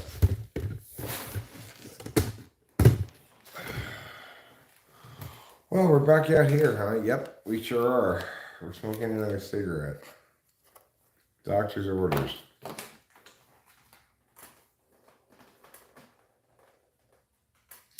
Well, the thing is, it's fat soluble. So before you cook with it, you need to make canna butter or some other heated fat cannabis extraction approach, you know? You don't have to use butter, but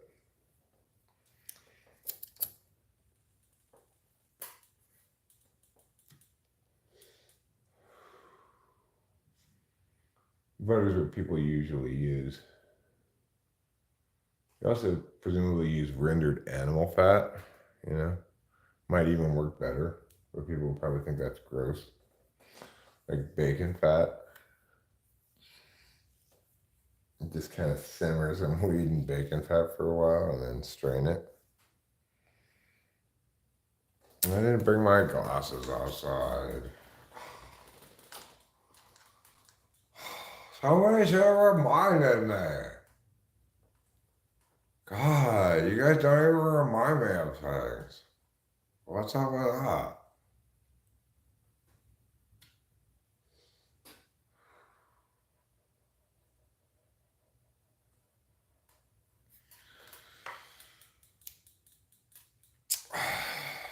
Fortunately, I have my drink here, so.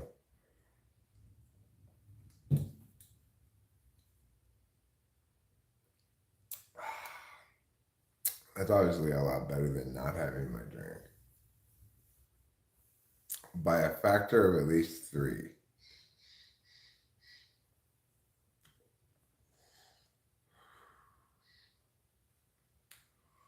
Here's the reality of edibles.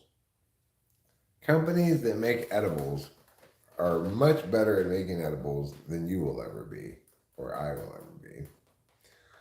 And to make edibles requires a lot of weed. You gotta put a lot of weed in to get a little bit of edibles. So you might as well just buy them from companies that know what they're doing. Making edibles is a lot more like chemistry than it is like cooking.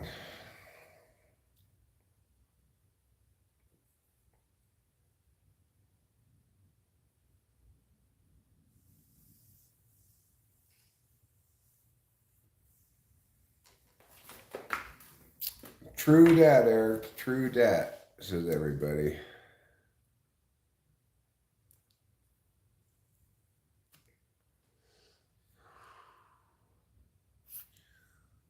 So being a pretty princess, I haven't gotten a lot of explicit questions about it so far. I'm assuming it's because you're intimidated by my royalness.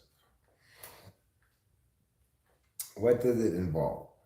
Well, it involves being the daughter of a king, being very pretty, and so pretty that you have to be called pretty twice. That's what I am.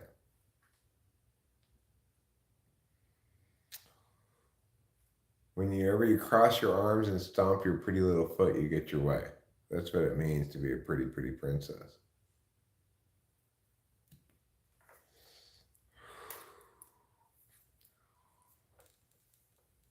And everybody's desperate to avoid any pout that might befoul my pretty little face.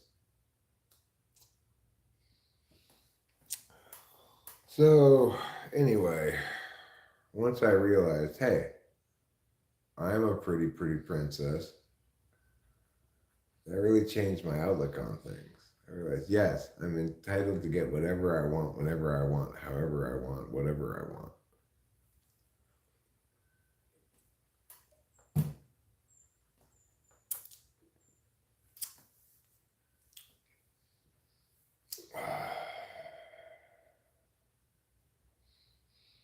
So that's why I've begun owning serfs to do labor around the house. They're obviously terrible at it. That's why the house is such a mess.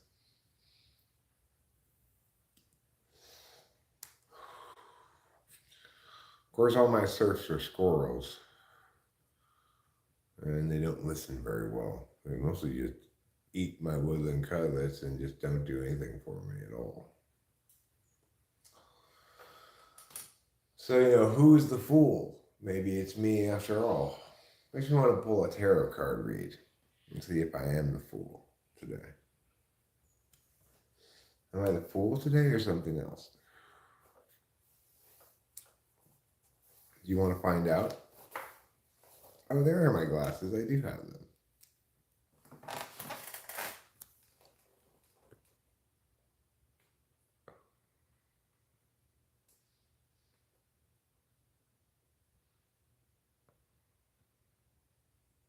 It won't work here, Lamb. It doesn't work. You thought you were going through a diabetic shock? Instead, you were just high.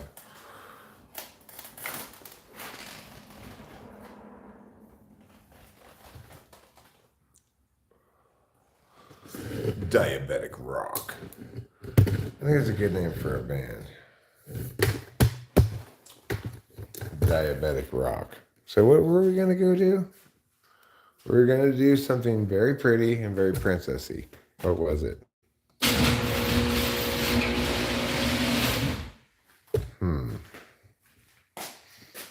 We were going to go inside. Oh, right. We're going to do a tarot card read. That's my pretty princess activity for right now.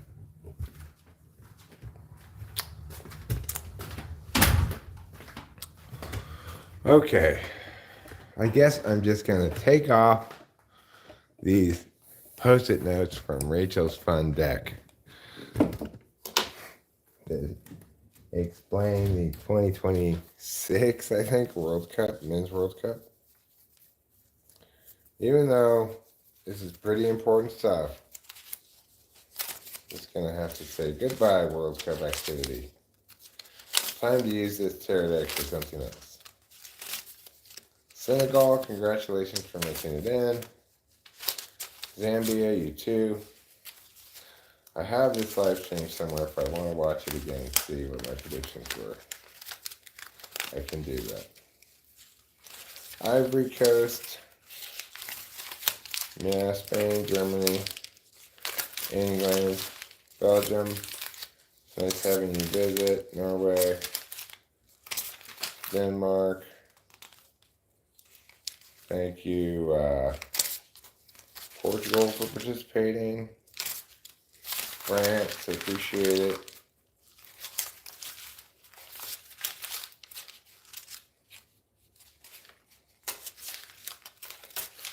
Serbia, you were great. Italy, thank you.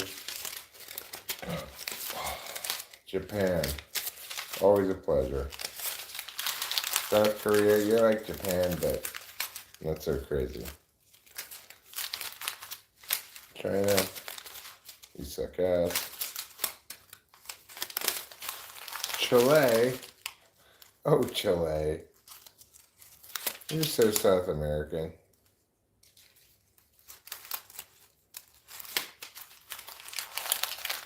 Colombia, you kidder, you.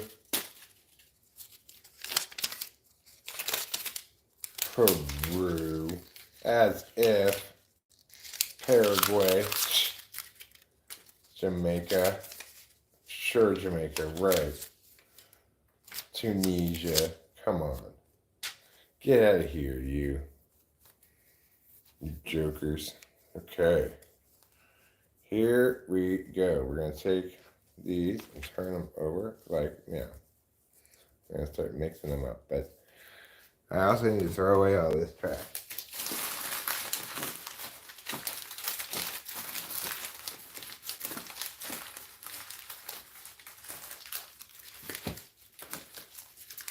There.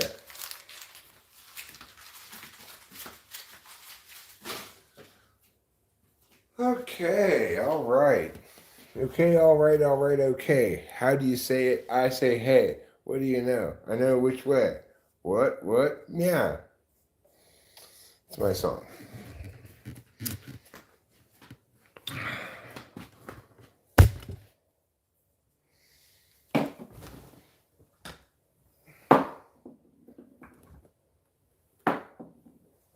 Kids call weed flowers. I call it weed.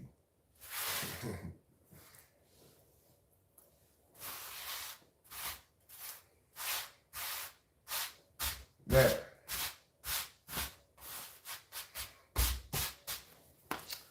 Clean as a whistle.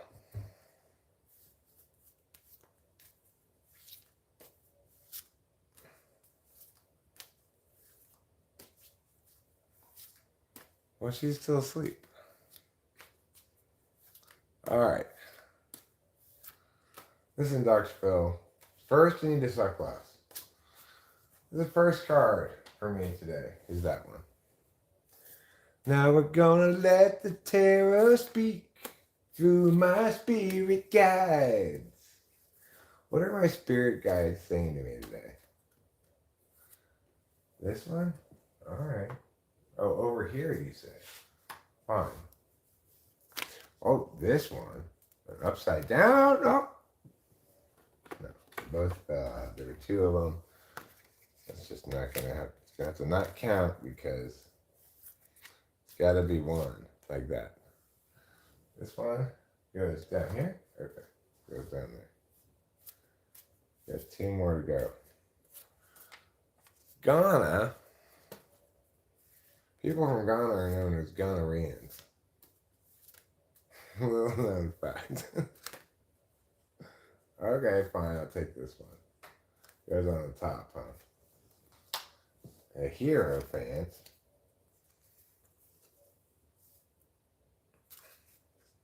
And this one? In the middle? Okay. You sure? Yeah? Alright, fine. So the hierophant's up here at the top. What does that tell you? It tells you the ordinary order of things is the order of the day.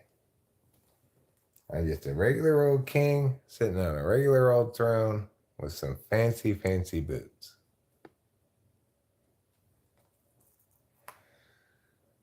Now, here's what's the underlying foundation of the day. Oh no, struggle defense.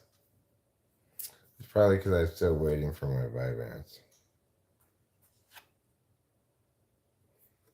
But the left. The goal, I guess, or the directionality of the day is chariot, evolution, roll, rise, achievement, passage. Oh, the soulmates card. That's me and Rachel. So, you know, if we were to have sex, we'd probably get the lovers card. This is more indicative of us having a good time together or something. Oh, and then 10 of Cups. Marriage. Happy. Rejoice. Bliss. That's a pretty good card. I mean, it's a pretty good read given the fact that I'm struggling today because I'm trying to do things conventional way, getting my Vyvanse, and it's taking longer than I'd like. That's a pretty good read for me. Would anybody else like to get a tarot card reading from Eric? We've got tarot card readings available for whoever likes. All you need. Karma's Pimp wants one. Good. Okay, we'll give you the 5 card one. Middle? Left. Okay, goes to the left. Pia, another one comes out. Good. It goes to the right. All right, fine. Ooh. This one really wants to come out. I guess it goes in the middle.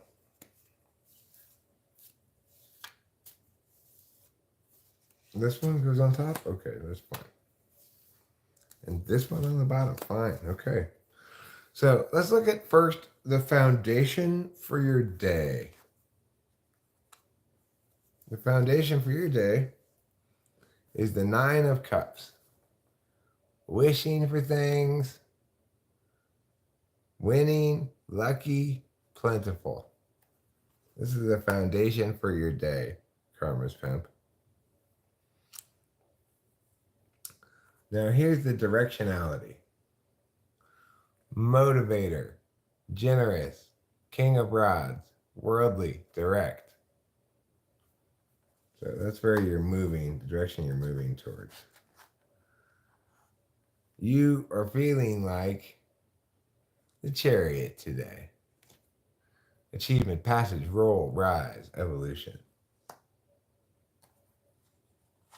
The top level frame of the day is wealth, inheritance, property, 10 of Pentacles.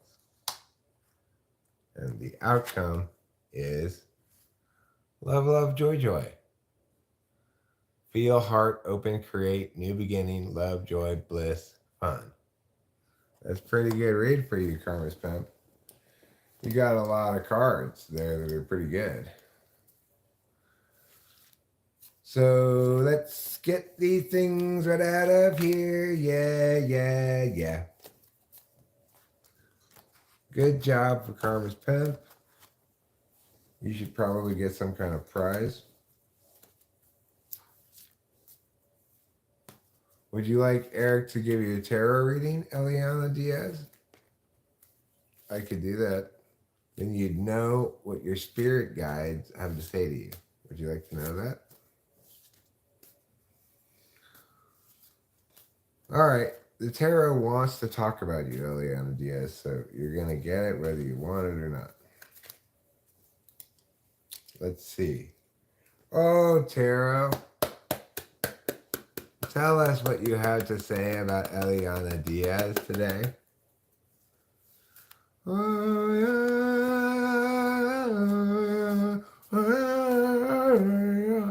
Works better when I sing my Indian song. That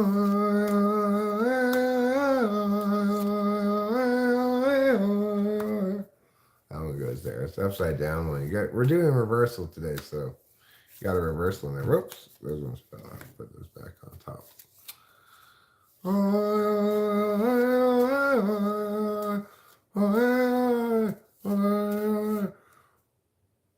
This one to the left, and this one to the right. Okay. We just have a middle one left to go, I guess.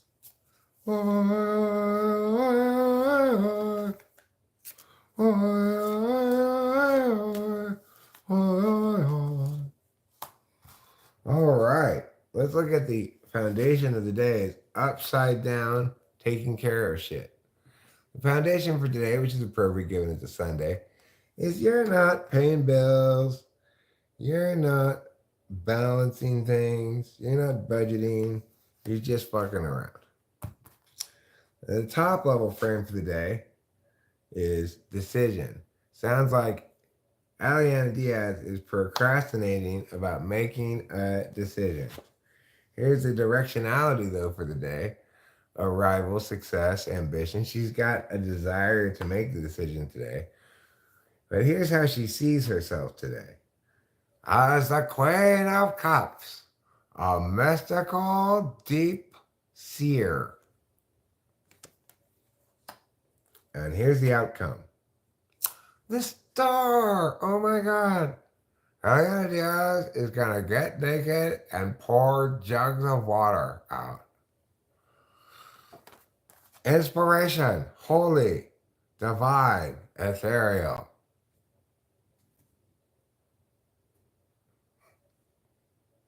It's Eliana Diaz showing off her jugs.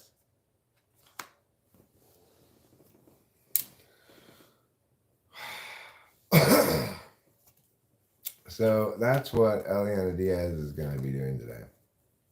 She has a decision to make, but she doesn't want to deal with any shit. But she's got ambitions for a successful day. And she thinks about it mystically and deeply. And finally she realizes, I just need to show off my jugs.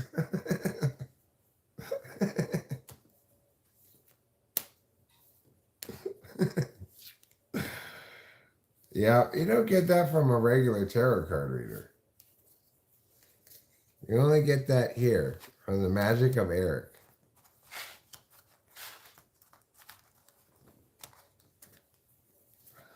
Okay. Who else wants a tarot card reading? The man with the great machete. You're next. The tarot card has decided for you.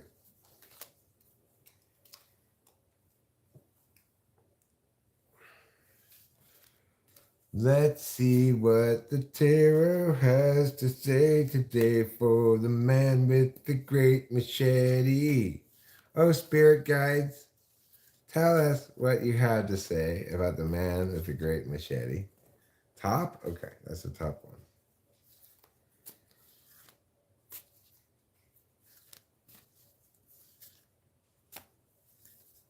one. Oh, this one.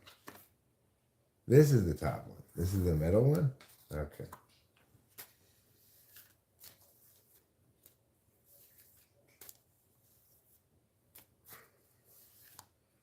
Bottom? All right. You also got a reversal for bottom. Just like Eliana Diaz did.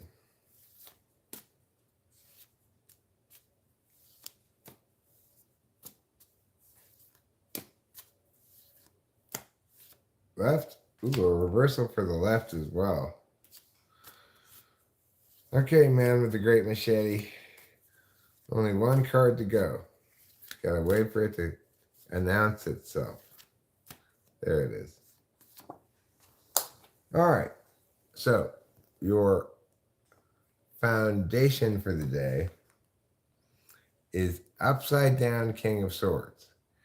You're not gonna bother being all thinky, rational, or pragmatic today. It's Sunday. There's no time for that. Now, the top level frame of the day is conversation, gossip, mental media, and stories.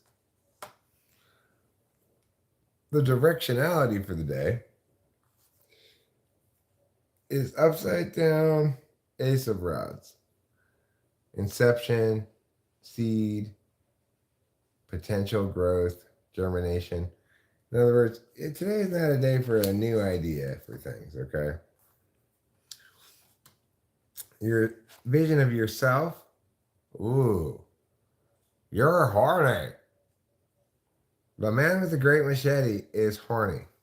As you can see, there are his genitals. He's not yet aroused, but he's reaching out towards that lady. And the outcome for the day? Wow. You go from meeting her for lunch to marrying her by evening. Amazing. Marriage. So congratulations. I think the man with the great machete is getting laid today. Yes, I do. Now a reading for Boba Fett. What do you mean no? Just let the tarot do you right this time. I know the tarot often has not done right by you, Boba Fett. It just tells you horrible things. But today is different. I want you to trust in your spirit guides and in Eric's wisdom and ways, okay? Just let it be. Let it be, let it be. Let the tarot cards see. They're speaking words of wisdom to Boba Fett. This one goes over there, and this one goes over there, and this one right here goes at the top. Meow, meow, meow, meow, meow, meow, meow, meow, meow. All right, Boba Fett. Speaking words of wisdom. Let it be. Let's start with the top. This is your top level frame for the day. Is upside down fool. Your top level frame is today is not a day to be a fool. Your bottom level frame is the magician. Ambition, drive. Today I'm going to get something accomplished, goddammit. Something magical. The directionality for the day is King of Cups. I'm going to get something magical accomplished by being calm, moody, generous, healing, sublime. Your self-concept, though, is Queen of Cups. I'm so deep and mystic and Siri that I just look at this doodad that I've got right here. And the outcome for the day is the Seven of Cups. Imagine, dream, visualize, create. So, looks like kind of a moody, cuppy, kind of intuitive, but not too foolish day for you. Not too bad, right? Boba Fett's pretty good. Got a couple of major arcana in here. And a lot of cups. A lot of feelings. You love your feelings.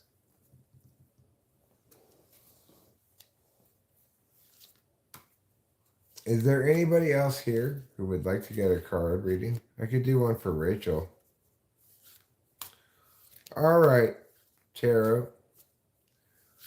Oh, Tarot Spirit Guide, tell me what you have inside to say about Rachel Strauss. This one? On the bottom, huh? Okay. This one on the top. All right. Straightforward enough.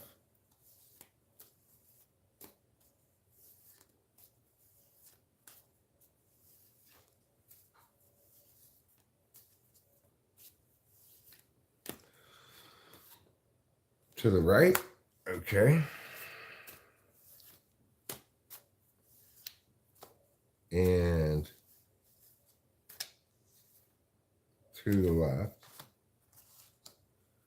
And then the last one, central figure in this holy cross of tarot spirit guide invocation. Let's see what the bottom foundation for the day is. Wheel of Fortune. Let's find out what Eric feels like doing today. Top level frame for the day. Arrival, success, ambition, advent. The directionality for the day. Apprentice, tools, school. Surprising her self-concept. King of Rods, worldly, direct, motivator, generous. And the outcome, the Emperor. The Emperor. Authority, patriarch. Seasoned, clout, virtuoso. Sounds like Rachel's going to have a bossy day today. Going to end up being the King of Kings. She always is the King of Kings. And I'm her pretty, pretty princess.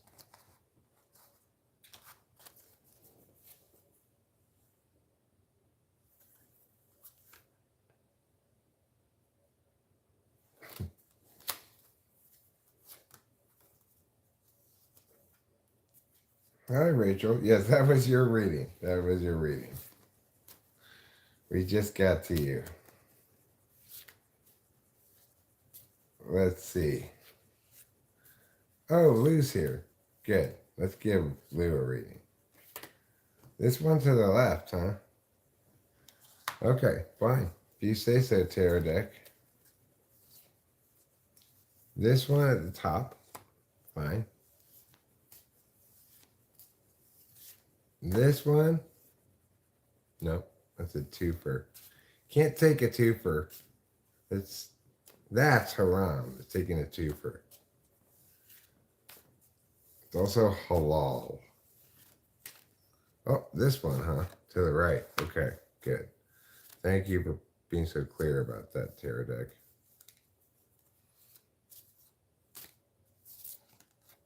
Oh, this one, huh? On the bottom. Now, which one goes in the middle for Lou?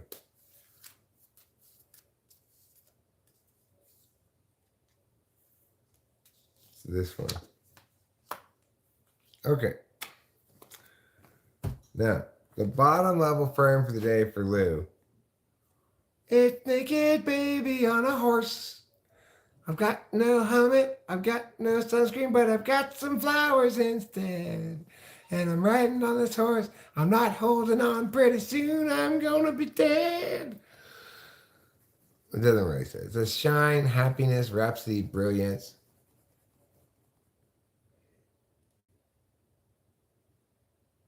Hyson? What is this? Hisun? 19? Okay. That's the bottom foundation. Top foundation. Restless. Lover. Knight of Swords. Directionality for the day. World. Arrival. Surpass. You get naked, except for a big purple sash, which you wrap around you. And then you get 2 batons, and you play baton twirler in the yard. Your self-concept? Emperor. You're the virtuoso who's got authority, patriarchy, and clout. Plus, a pair of the coolest golden boots anyone's ever seen. And the outcome for the day? Wow, Chariot. Evolution, rise, roll, achievement, passage. You got 4 major arcanas out of 5 cards. That's pretty good.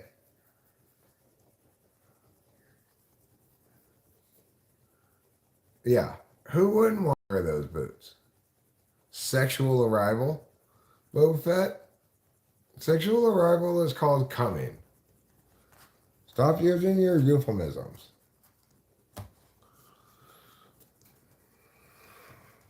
Yeah, I arrived. Honey, I hate to tell you, but I already arrived. Who else wants? Who else wants? Who else wants a reading?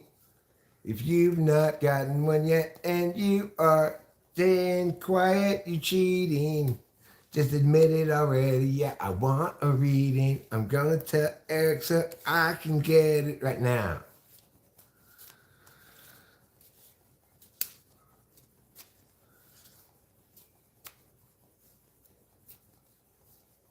Okay. I guess there's nobody else. So I think I'll do a reading. Oh, there we go. Elaine. Good. Thanks. Thank you for speaking up. I appreciate it. Now, Elaine, your first card is what tarot spirit guides, what do you have to say about Elaine today? Top? No. Bottom? Left. Oh, okay, left. All right, fine. I didn't hear you at first. You were speaking so quietly. What's next for Elaine? What else do you have in store for Elaine? To the right? Okay. Do you have a sunny day or some rain? Put this one back? Okay. Can you drive in any of the lanes? Put this one back too. I don't know. Just tell me about it, Elaine. This one? On the bottom. Okay. You got an upside down card, sometimes called a reversal, for your bottom level frame. Top, middle. Top, middle. Okay. And what's the top one? This one. Okay. So your bottom level frame is the reversal of conflict. You're not conflict oriented today, Elaine. There's not strife. There's not competition, challenge, adversity, discord. It's the opposite of that.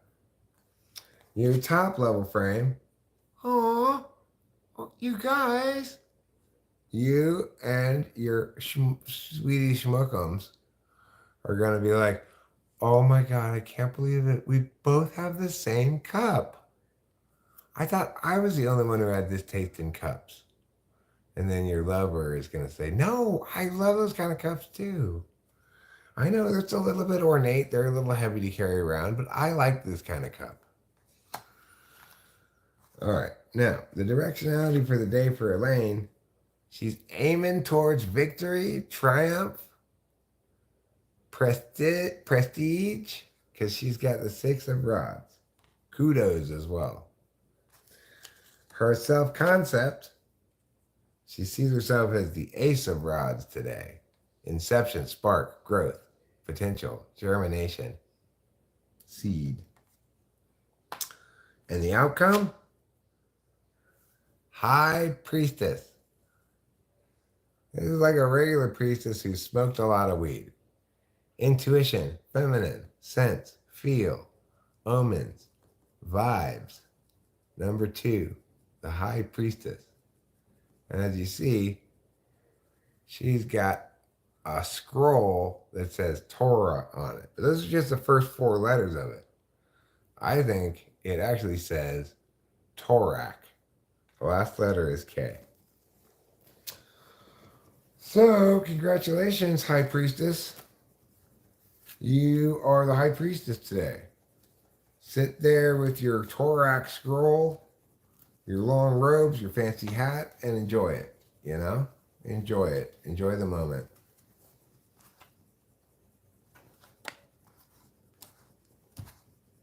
With your schmuckum pies. You're welcome.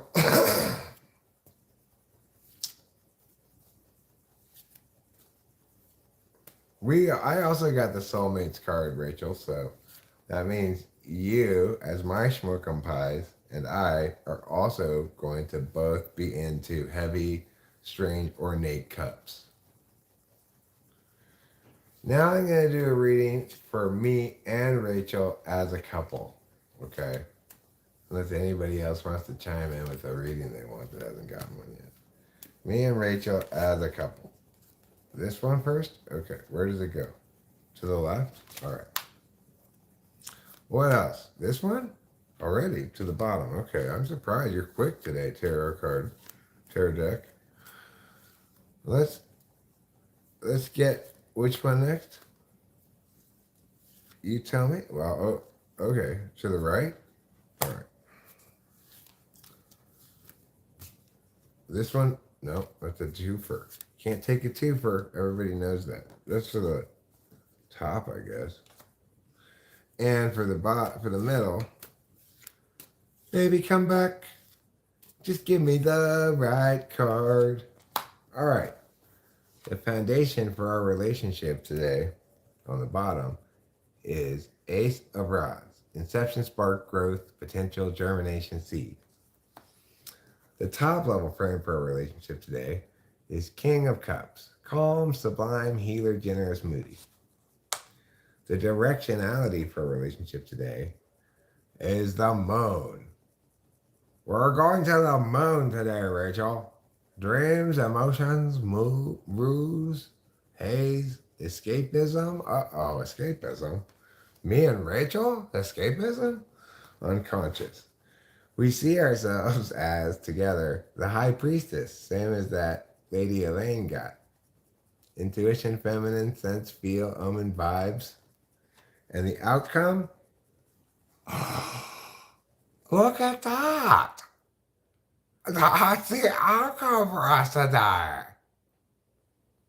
We got those cups and we're gonna hold our cups and we're saying, I love these cups too. So that's pretty good. It's a pretty good reading for us as a couple. We got 3 major arcana. The major arcanas are flying fast and furious this morning, huh?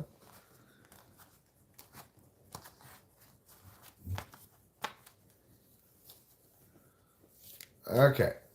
So if there's anybody else who wants a reading before I put these cards away, speak now or forever hold your pee, which is not good for you. So you really want to speak now. Right, I know this deck is really producing.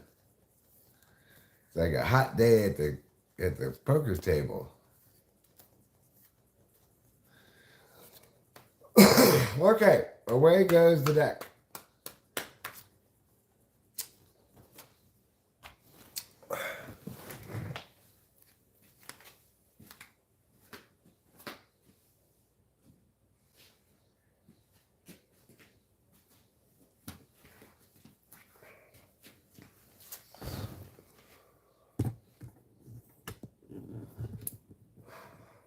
Yeah, now they have to, if you didn't speak up, now you have to forever hold your pee.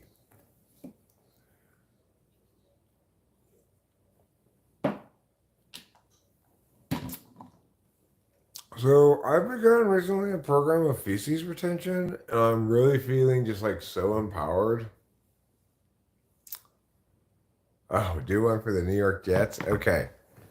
Well, for the New York Jets, I'm going to use round cards because the New York Jets are kind of like a round team.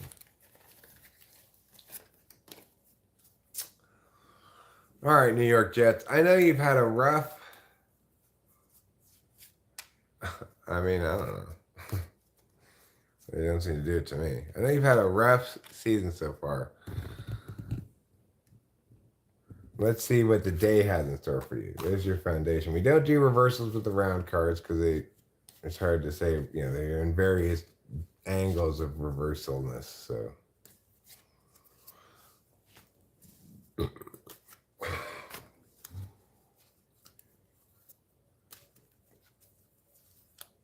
New York Jets, Jets, Jets.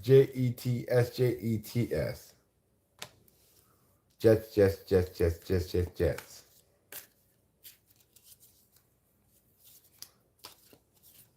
We all feel terrible about your Aaron Rodgers related problems, including, I'm sure, Aaron Rodgers, who really wanted to come in and help the New York Jets be a good winning team. You get an extra card today. No, you don't. That's a twofer, so no twofers allowed. That's rule number one around here. All right. Your foundation for the day is 3 of Cups. You're kind of like an octopus who's got a lot of things to hold today. Maybe too many things to hold. Your top level frame for the day is Moon. You're like, oh, we were dreaming of an Aaron Rodgers season, and now we've got this other guy.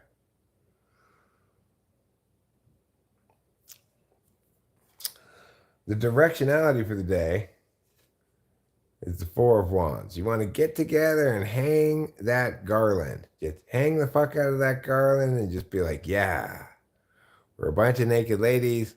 We're hanging garlands. We're loving life. Your self-concept, the Daughter of Cups. Your self-concept is, I'm just washing my puss here in the waterfall. Ain't no thing. I just prefer a natural douche like this waterfall over Summer's Eve by Massengill. What's wrong with that? Nothing's wrong with that. That's what you're feeling like yourself. The outcome today? Temperance. You're trying to do a voodoo dance topless, but I think you may have caused a tsunami to hit you. That doesn't bode well for their offense, I don't think. Temperance. Suggests the New York Jets are not going to score a lot of points, but they may also not give up a lot of points. The Jets' defense is pretty stout. So if anybody else wants a round card reading, the round cards are here. You can get that basically anytime.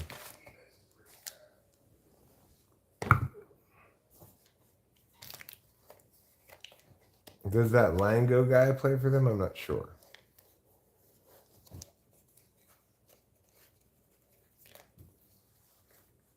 You're gonna flag me with what? I'm not like doing drugs. What I'm doing is perfectly legal, right? I'm smoking marijuana in California. I'm not even talking about it. Sometimes I point out or whatever that I'm smoking bowls or transubstantiate them to people or whatever, but it's not like I'm miggity meow, the meow meow meow. Why is there part of this finance? That's such bullshit. I said I didn't want to finance any of it.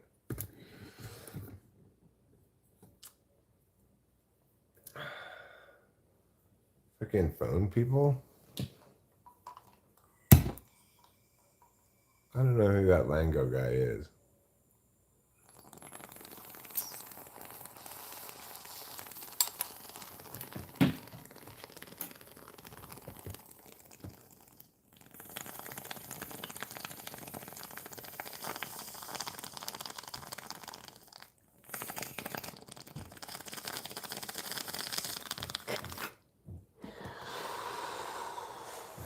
Francois Langolais?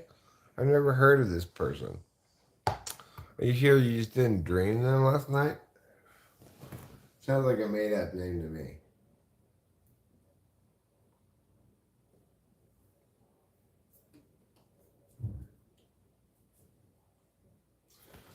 Well, I'm not psychic or anything, but I do seem to be pretty good at tarot.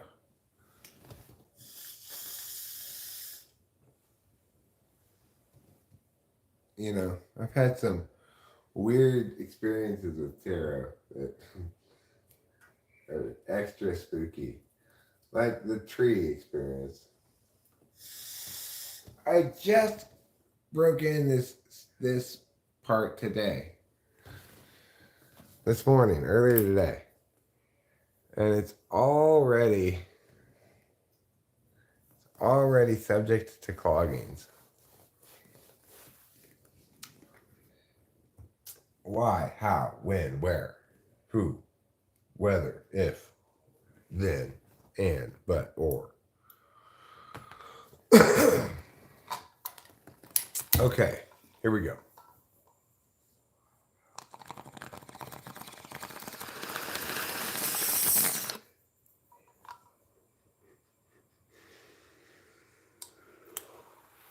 Shea Langoliers? Is that who you're talking about, Boba Fett? He's a baseball player.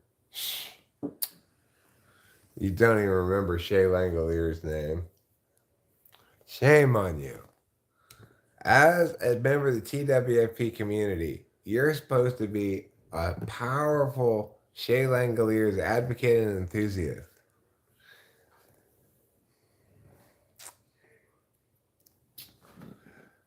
You don't even get the sport he plays right. He plays cricket, okay, Boba Fett? Not football.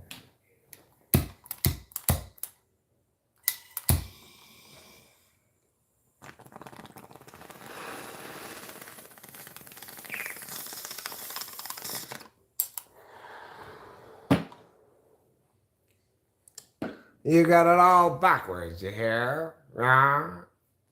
Backwards, I say. All right.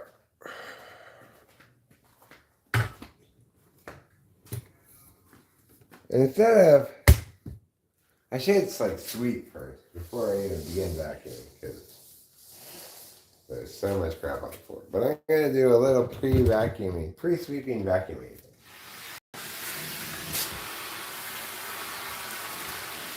I get all the creamer that's around here. That's for me. I get these foods that are here. That's for me.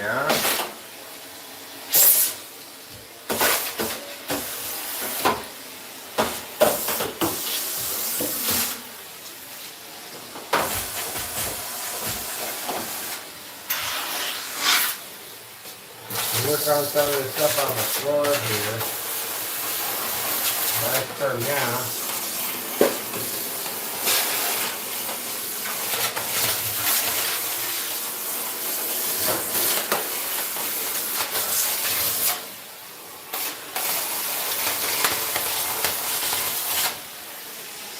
Okay.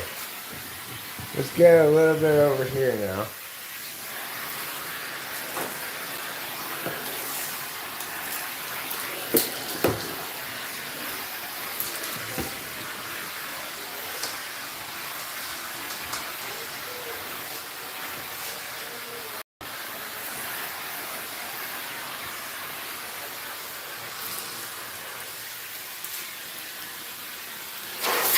Okay, so now, before I can vacuum more, I need to get another tube to make it longer. So I'm going to go get another tube now. I'll be right back. You're doing a good job. Thanks, Rachel, darling. How are you? I'm good. How are you? Well, I'm good. Apparently, we're going to have a soul-meaty kind of day. That's nice. Yeah.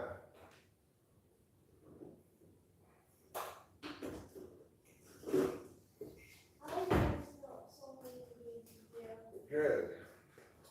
I don't know what that means we're going to do. I don't know either.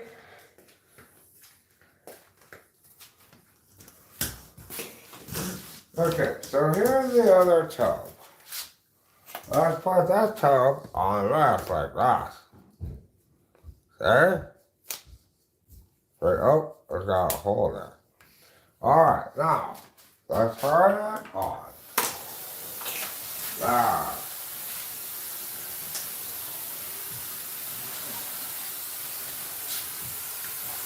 Now equipped with a longer tube, Eric begins to explore previously unvacuumed floor territory.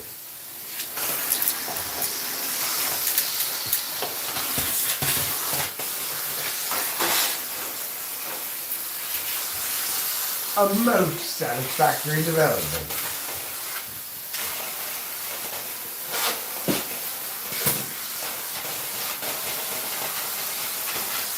This floor right now is getting the living fuck vacuumed out of it.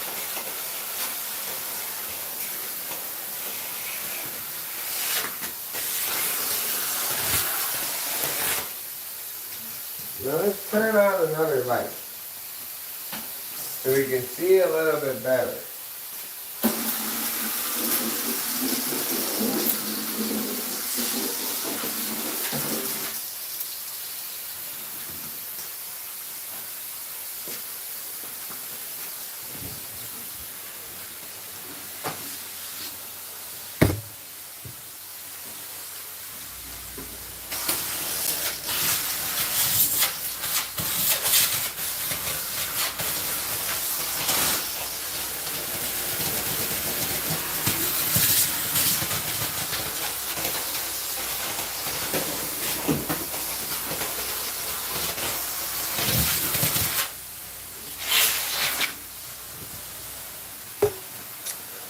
I clearly need to not just I clearly need to not just vacuum the floor. I need to wash it as well. It's got horrible stains all over it.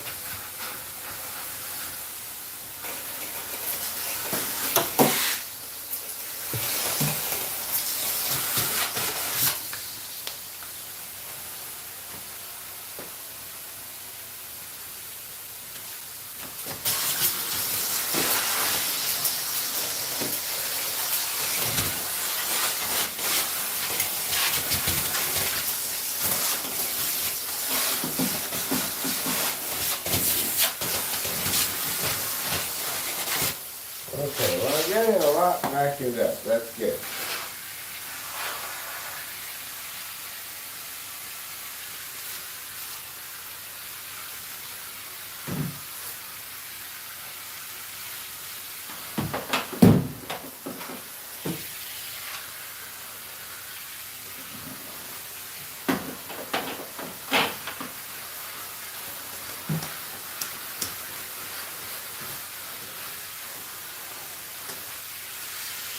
Alright.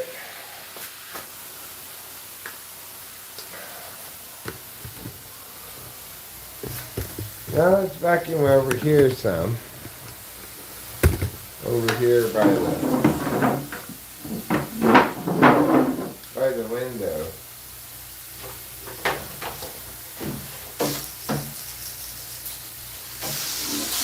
I'm just gonna throw those away. Throw those newspapers away. And I'm gonna vacuum over here.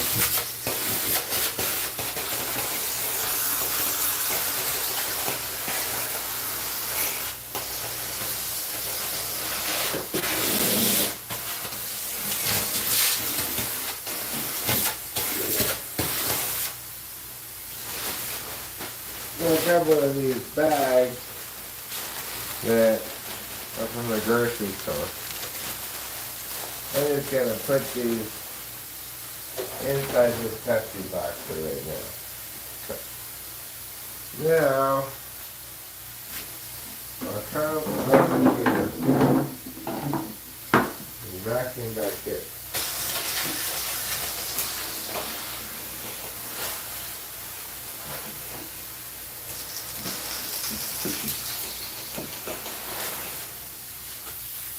And because I punched another hole in my belt, you don't really have to see much of my butt crack, which is nice for you when I'm vacuuming.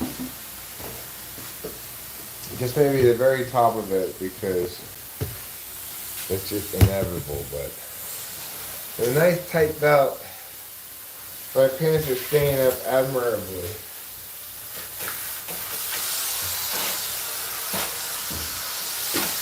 Okay, so done an okay job of vacuuming up here, but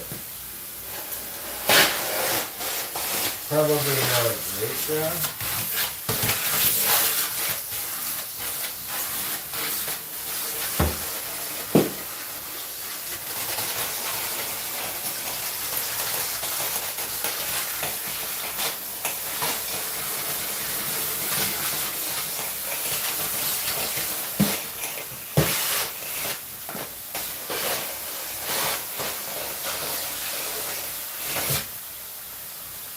Nani?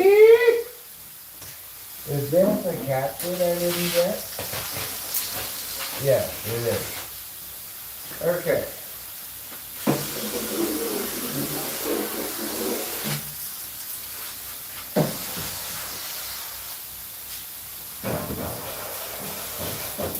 We're vacuuming the top of the microwave with this little brush.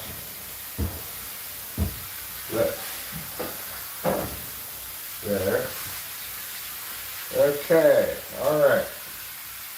You seem pretty well vacuumed in here.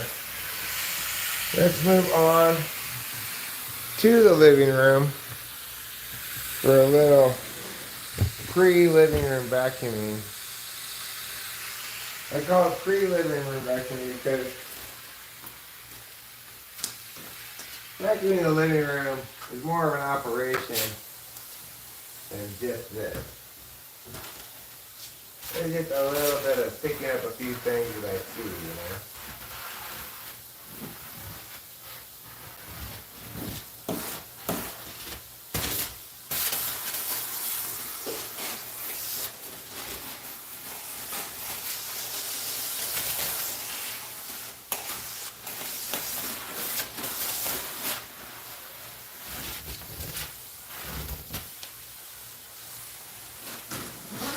Alright, so we're just gonna get a few big things here that I see on the floor. They're easy enough to vacuum up.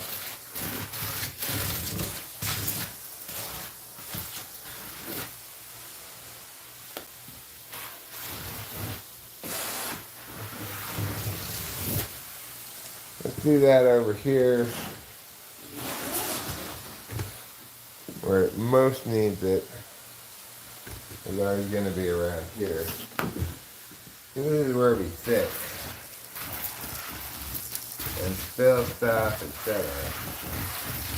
So this is vacuum area number 1.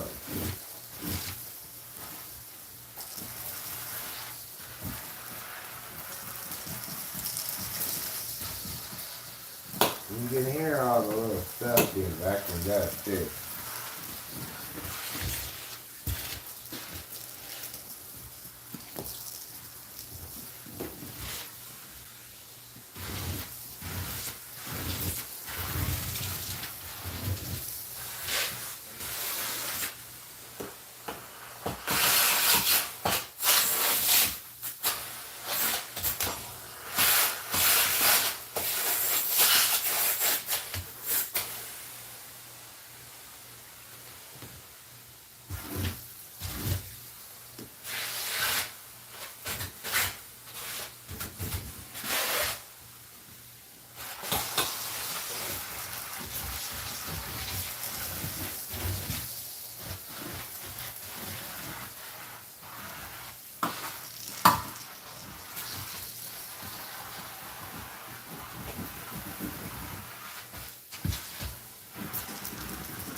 I need to get the little brush now.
Okay. Well, now let's do the floor in here a little bit, but first let me make sure I've got this carpet all.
I've got a nice tight belt on my modesty pants, precisely so you cannot see my butt crack.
Okay.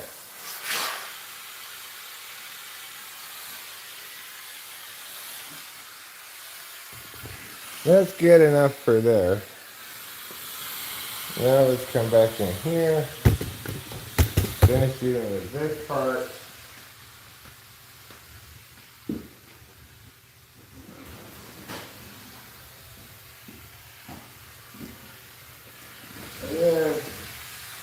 After this, I think we'll put away this vacuum for a bit. Well, I could do the stairs. They need to be done.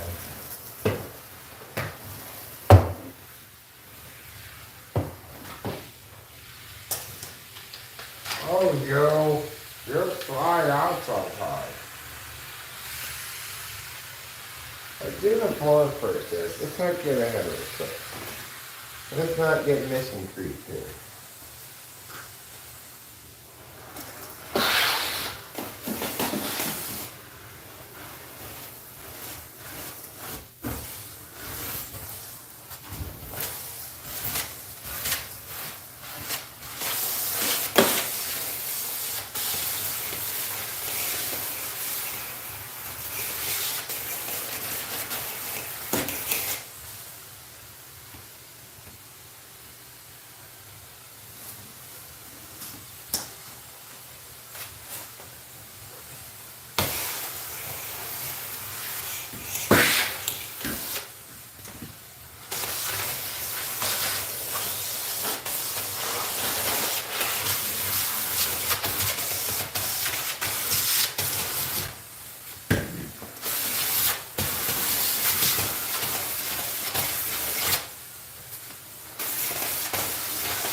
I think I'm gonna name the whole house vacuum Lily.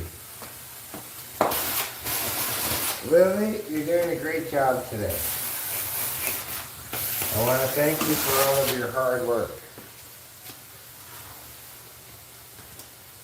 You suck almost as well as Rachel. I'm just kidding, Lily and Rachel. It's not even close.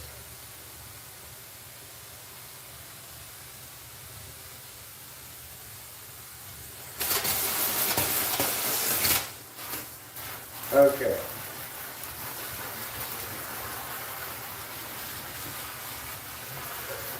We're going to vacuum up this little rug here. Let's vacuum it up. Let's take a look.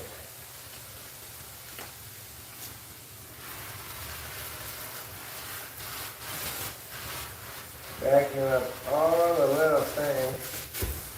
Lily's going to just pick them all right up for us. Aren't you, Lily? I sure am. I love sucking things. You sure do, Lily.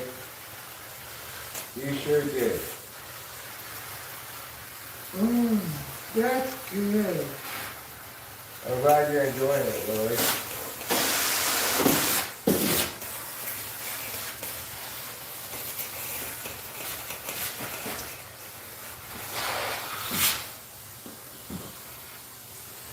Oh, Lily, you're so fine. You're this vacuum of mine. Hey, Lily, you're a vacuum.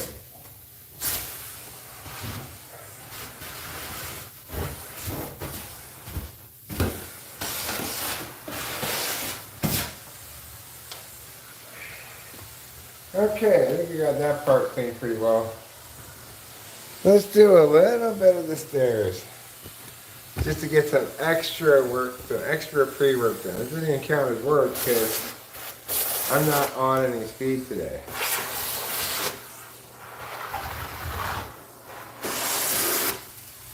It only counts as work that I expect myself to have accomplished when I'm on speed. So this is just pure bonus, this work right here, this quote-unquote work that I do. This is pure bonus work. Because normally, work like this is to be accomplished when one is on amphetamines. And not under other circumstances.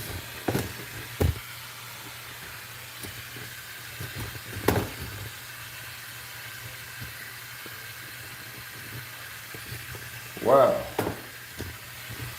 That's not working very well. Alright, fine. We'll just put you there for now.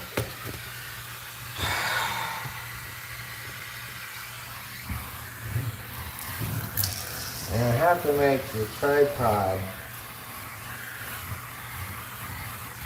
They're adapting. If I want to be successful in this endeavor at all.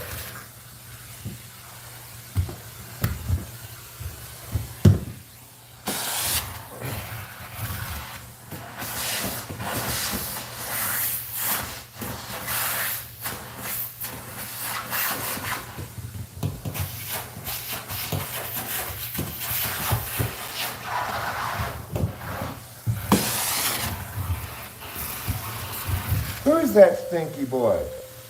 Oh, it's me. I'm that stinky boy.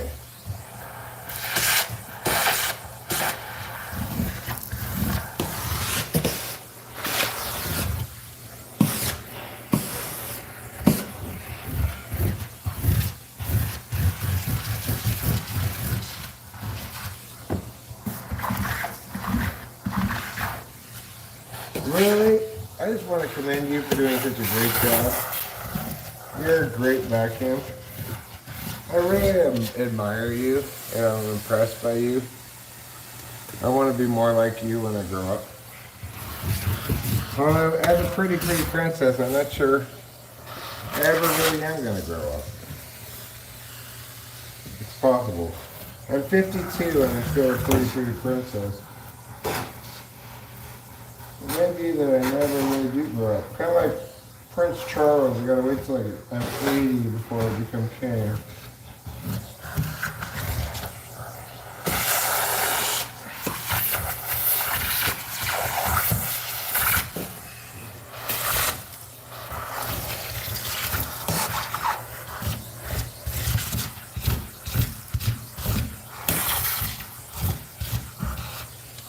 But I was voted pretty princess of the year every year until 1985, at which point I've gotten second every year after Rachel.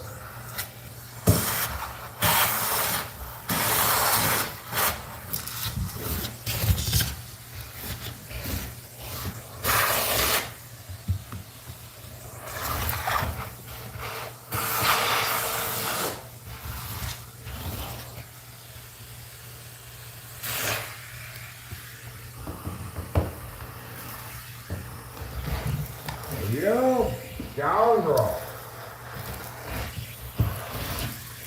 That's fine. I don't need this piece anyway. That piece is just slowing you down.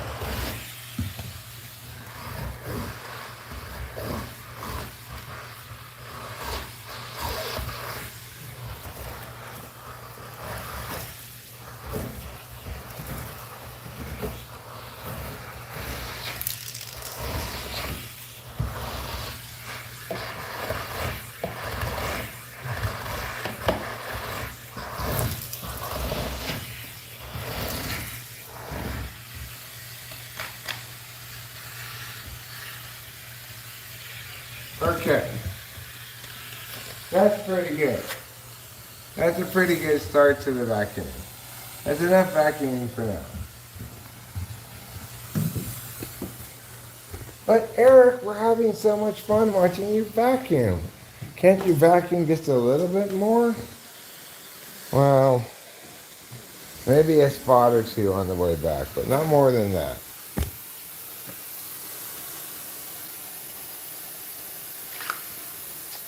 Alright, step one is to disengage black tube.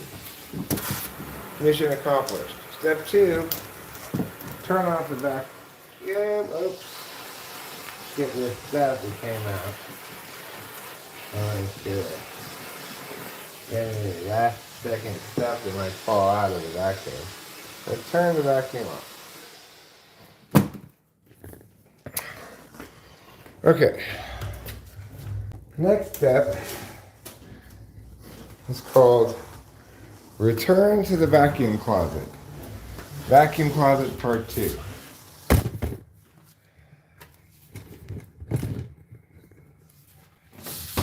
Slowly, slowly, the vacuum closet door creeps open.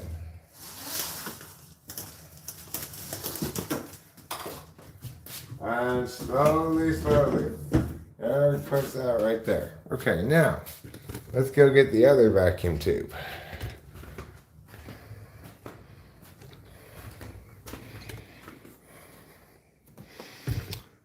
Now, what we want to do obviously is vacuum a little bit on the way back. Anything we see that might be vacuumable like that. Anything we might have missed is obvious. So we don't feel like a big dork later.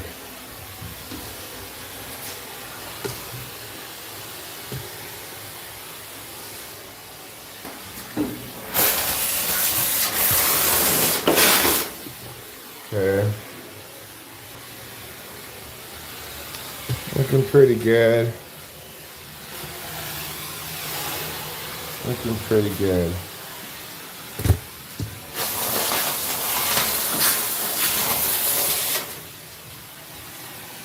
All right.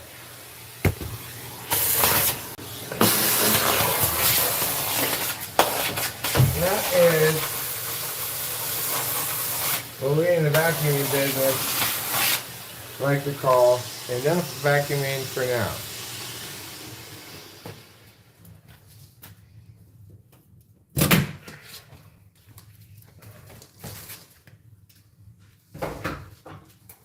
Now, we're going to put this back in the vacuum closet as per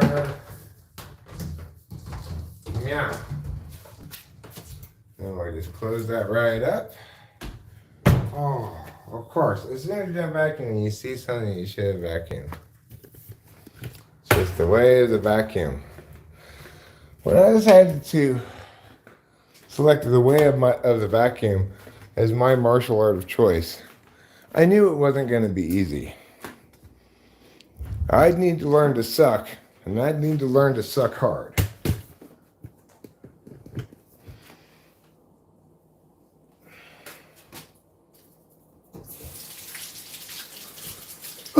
Okay, now we're going to wash my hands. Why? Well, because they feel a little bit dusty. Like Dusty Baker, manager of the Astros.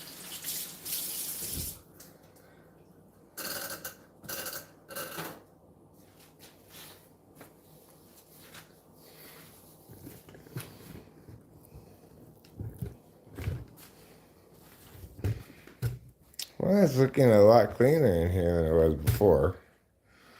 But I know that it's a long, long way for yet to go before I feel as clean as snow.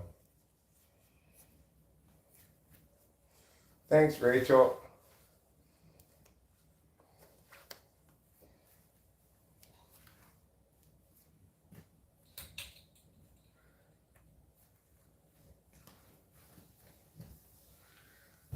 We didn't rug the stairs ourselves, Fiak. The stairs came rugged. Okay? They were born that way. Stop judging stairs for being rugged. They're born that way.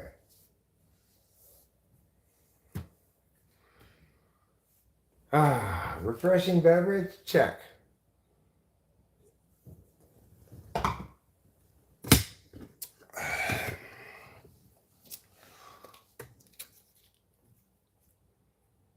Refreshing charger? Check. Refreshing bond? Check. Refreshing grinder? Check. Bufo Peregrines. You know what you need to get? You need to get right now, after I pull a couple bong rips, a tarot card reading. You weren't here earlier for the tarot card readings.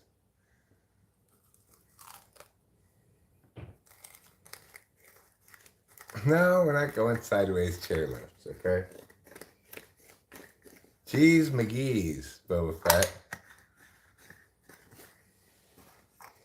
Jeez McGee's is what I have to say to that. Okay, so refreshing grinder ground. Refreshing grinds in the grinder, ready to be smoked. Refreshing spoon, ready to scoop. Get a little scoop right there. Scooper's worth. And give the old pat-a-roo, pat it down like this. Doing that is what caused the breakage in my last bowl, actually. It was the pat phase. It means hairy woman.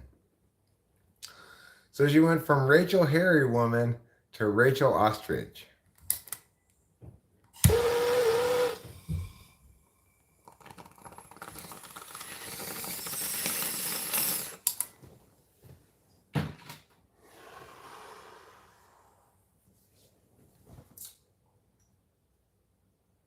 She kept her middle name Christine instead of becoming Rachel Hairy Woman Ostrich, like some women do.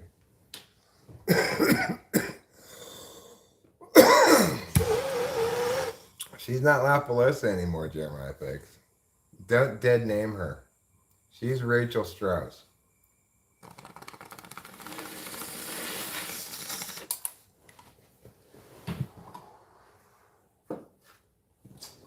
All right, Bufo Peregrines. By becoming Rachel Strauss, she made it official. She's my Rachel.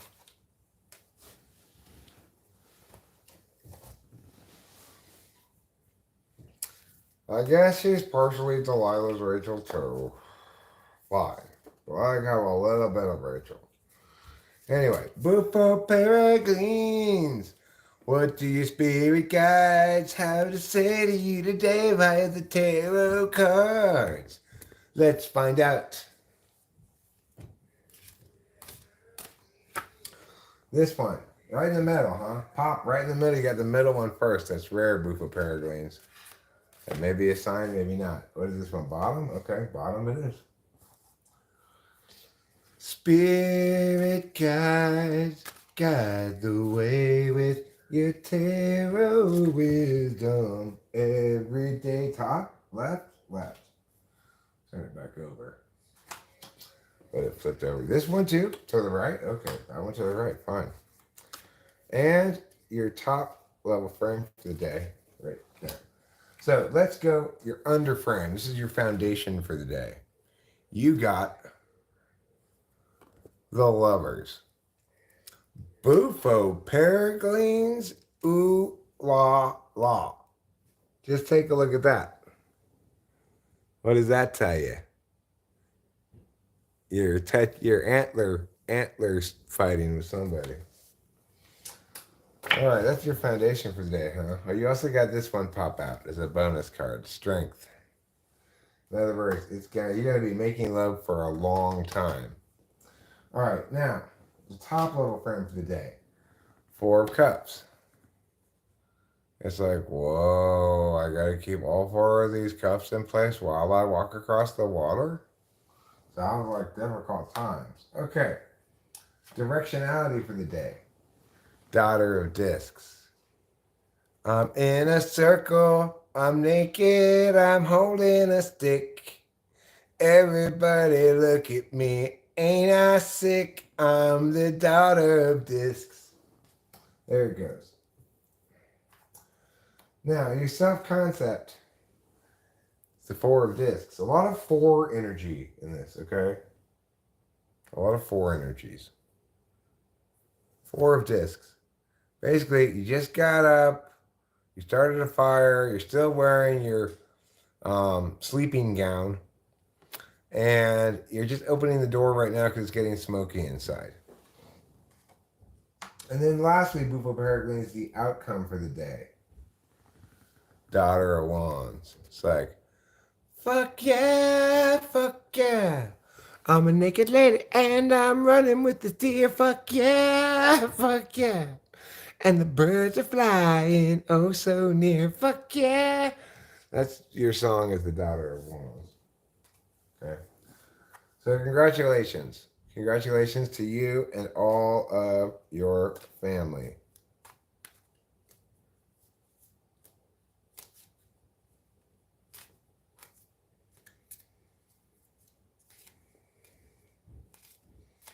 No, it means hairy lady.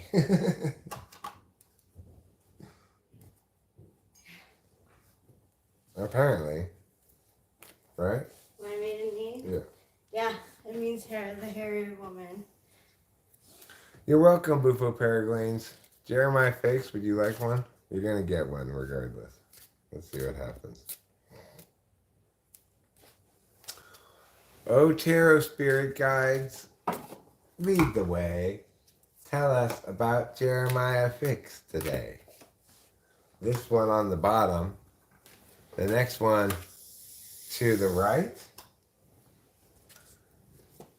And after that, you got them to the left. And Rachel, you put your phone where the top one I'm goes. sorry. That's where the top part. Oh, this is the top one? Okay. And now, Is it cheating if you already know? I looked at it, but it came out on its own. I was just going to peg it whatever it was. I just looked at it out of curiosity. Okay. I can't blame you for curiosity. Alright, now the middle one. Who is Jeremiah Fix? What's his self-concept today? Is it this one? No. What is Jeremiah Fix's self-concept? It's this one. Alright. Underlying foundation. Daughter of Swords. Unlike most of the daughters, you've got your clothes on. So congratulations for that. You got on them. Well, you left your modesty pants at home. You got on, what are those things, like a wife beater. You got on a wife beater and a mini skirt, but that's fine. You're just fighting cloud horses, so it's fine.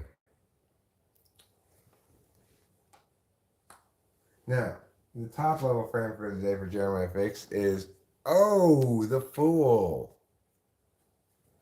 It's a fool kind of a day for you. You're doing handstands with tigers and alligators on your way to pick some mushrooms under the careful supervision of an eagle. The direction of the day? 3 of Wands. You got to feed that baby shrimp. You got to feed that baby pork chops. You got to keep them from burning themselves with these fires. Plus, you got to keep track of all the animals you're herding. It's a busy day. Your self-concept, or self-concept, is the 4 of Wands. You see yourself, Jeremiah Fix, as 4 naked ladies hanging garlands together. That's your self-concept. You see yourself as a quadruple of garland hangers. The outcome of the day is justice. That can be good or bad, depending on if you're on the receiving end of retributive justice. You're the victim for whom retributive justice is attained, whether you're on the receiving end of rehabilitative justice or something else. So as you can see, justice is 3 ladies. One's directing waterfalls, one's petting deer, and the third one is looking at a glass pineapple. Would you say that's correct? Yes. Looking at a glass pineapple. Yeah. So there you go. That's your reading, Jeremiah Fix. Congratulations. The tarot has spoken to you today using the wonderful, wonderful mechanism of your spirit guides. Wheel of Fortune.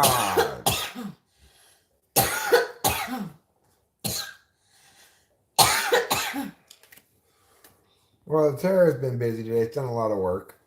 Done a lot of good work. I'm going to let it rest. It's exhausted, sweaty. Needs to take a shower. It's got a shower inside of this box. So, this box has everything it needs inside of there. I'm gonna make myself salad. Would you like one? Yes, I would. And I think I'm going to wrap this stream up as well. So, I'll take you outside first for a cigarette before we wrap it up entirely. Okay, because you deserve one last cigarette before we say goodbye. I know you don't have any other source of cigarettes besides me when I'm not streaming. You're unable to smoke, and I feel bad about that. So, I will take you outside for one last cigarette. That's only fair of me.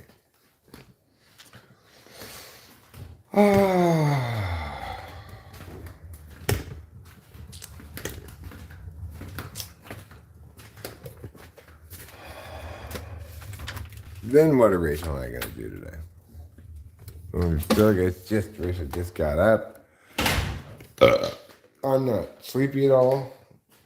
I feel energized, like I could do some things, We could go do some kind of activity if there's something going on today in Mariposa.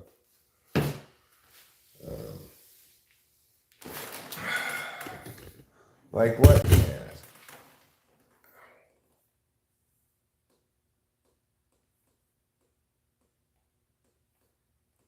I don't know. I mean, I'll have to look it up.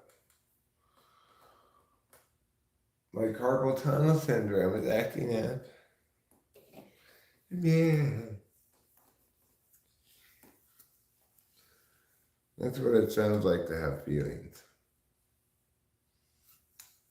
about your SI.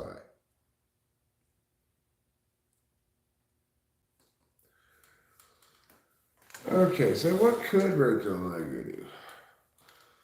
We could go to piñata making class.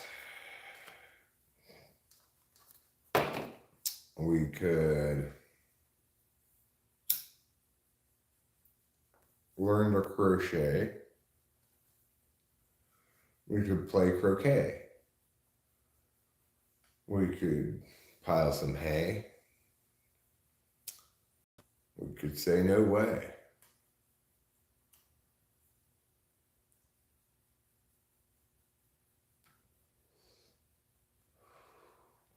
We could do something gay, like go pick berries.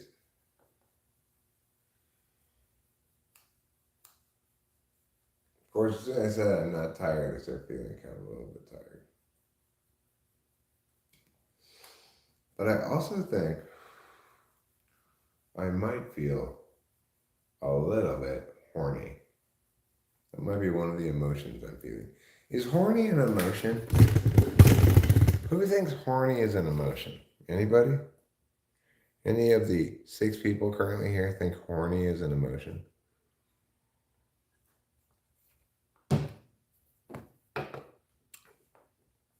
I do. I'm Eric, and I'm from the Horny is an Emotion Advancement Society, where we advocate the position that horniness is an emotion. Just like sadness and happiness, it's always valid. You want us to go fuck apples?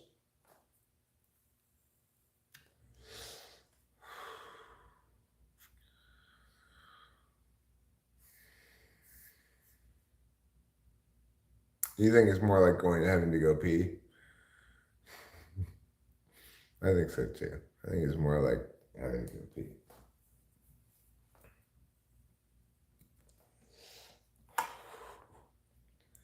Those aren't called vine wards.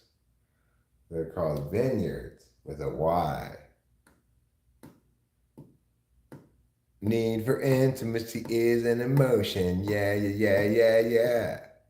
Let's touch our tender selves with our touching intimacy. I will stroke your hair and you'll say nice things to me. It's called The Tenderness of Intimacy. It's my new hit single. Chris Brown plans to record it. So I guess Selena Gomez got in a little bit of hot water when Chris Brown was announced as like the winner or something, or maybe as a nominee. She got this look on her face like I don't like Chris Brown at all. And she's like, well, fuck Chris Brown. I mean, I'm not going to Selena Gomez because I don't like him. Well, I say this metaphorically. Fuck us, bro. Why? Because he beats up our girls. At least he did one time. That one time that we know about.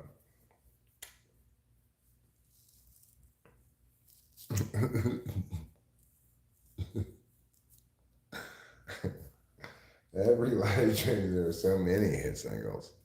I agree with you, but for Peregrines. If only we had a mobile from one of the recording companies as a regular attendee, I'm sure he'd assign a full staff to the job right away.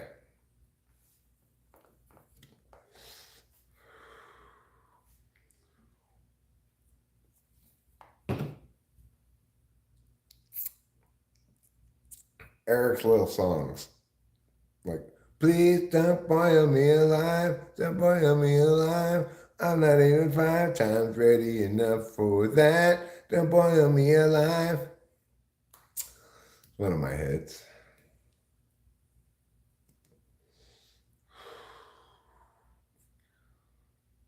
And it's also it's got a good message, you know,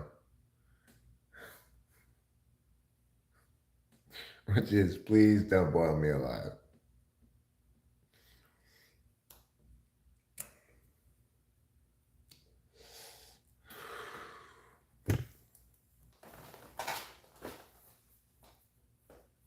Oh. Oh. Well, right, that's something we can all agree on, is that we don't want to be boiled alive.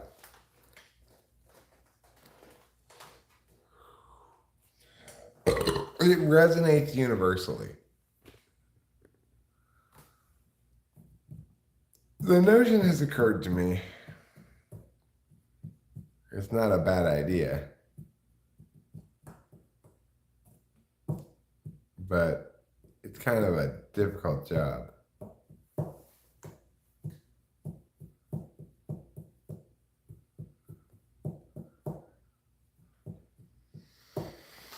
Well, you want your lyrics to resonate universally with people, you know.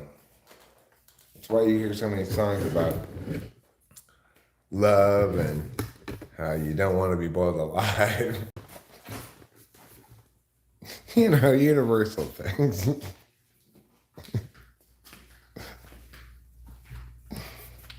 It just makes sense. Oh, is it gone? Oh, I'm coming in right now. Oh, well, your salad is ready on the thing for you. Okay, thanks. I'm gonna eat it with my Oh, mouth. I didn't get you A fork? forks. I'll get a fork. I just used this fork from before. This old fork. You know that PBS show, This Old House? Well, this is a PBS show called This Old Fork. Sure, it's got red stuff on it. That doesn't bother me. I'll just give it a little wipe here. It's all caked on, so only a little bit of red stuff comes off. That's fine.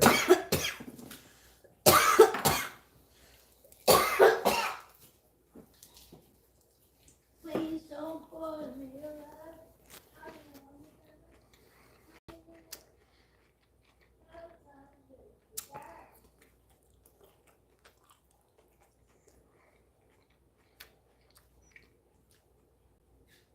Well,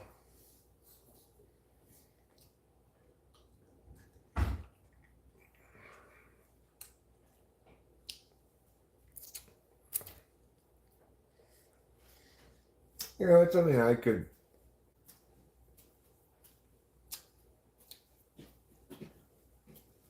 attempt to undertake myself, but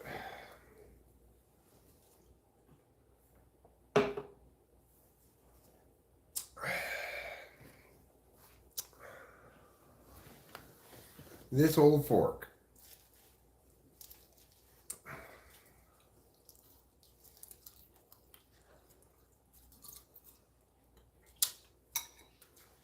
Well, I'll tell you what we're going to do with this old fork. Instead of replacing the whole thing, We're gonna wash off this red stuff, and it's gonna be just as good as new.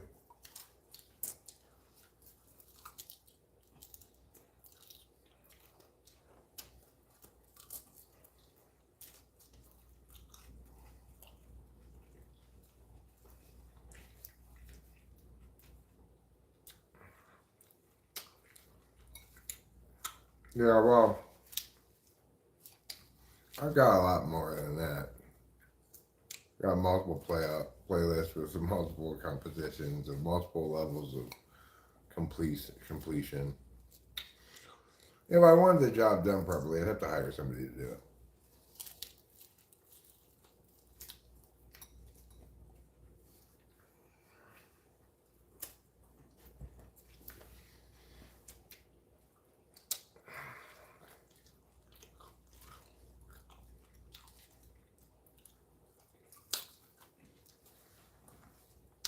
Well, listen.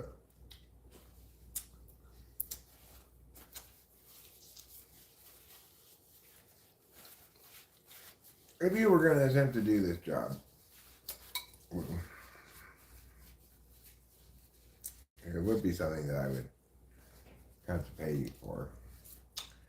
But the key to it would be finding short NI moments under 2 minutes long that have a little bits of insight or whatever, and that's it. You know, you just snip it, upload Or something funny.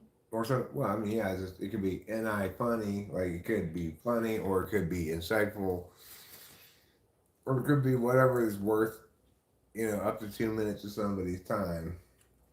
Probably not longer than that. And it would call the channel like,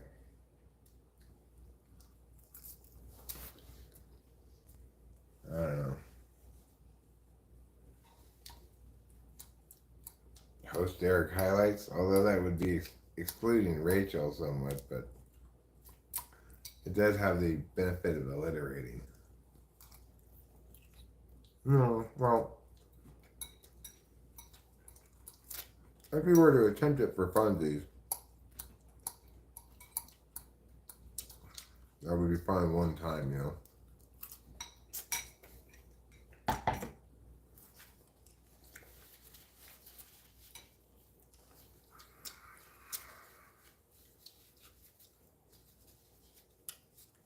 But if I were to undertake the project, it would require a separate channel that uploads just that. It'd be a bit of a project, not a huge project to set up or anything, but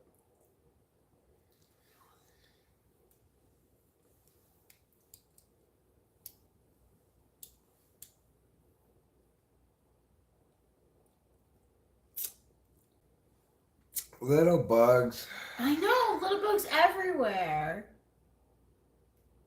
I don't even mind squishing them with my finger. I just want them gone. Oh no, now I'm gonna reincarnate as one.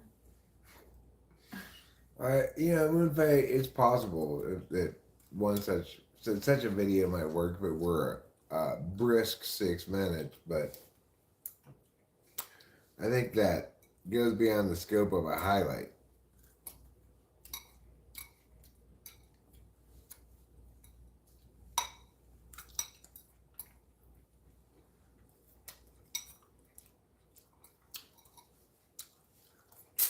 I mean,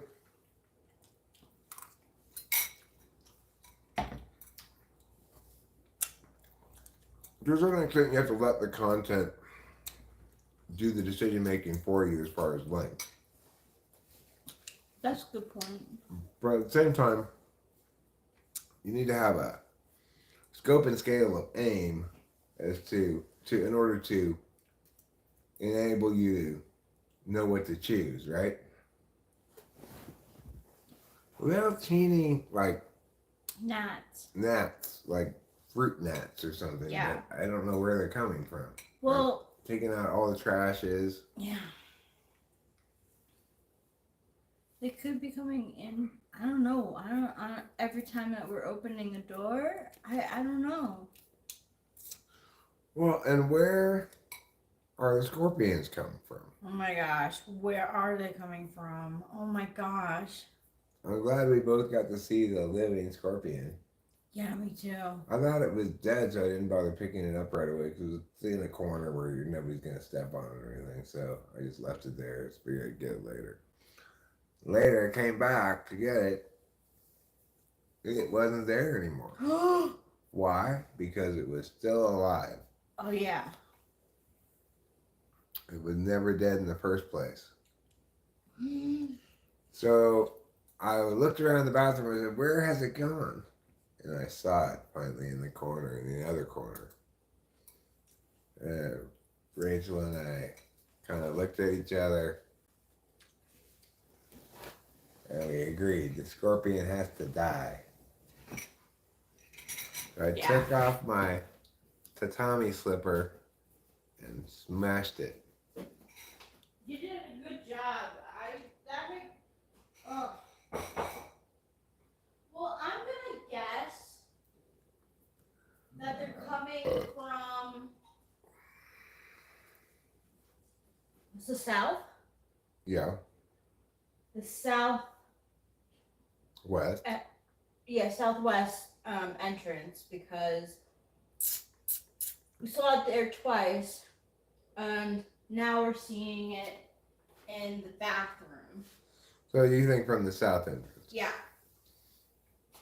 It's possible. We don't know how far they're traveling before we note them, though. Yeah, that's true. We don't. We also saw one in the garage, remember, on the wall? That's true too. So, we do seem to have successfully gotten rid of the wasps. I haven't seen any wasp nests around. That's good. Alright, and on that note, I think it's time to end this live stream. Thank you all for being here. Watch out for scorpions. Any other final thoughts, Rachel?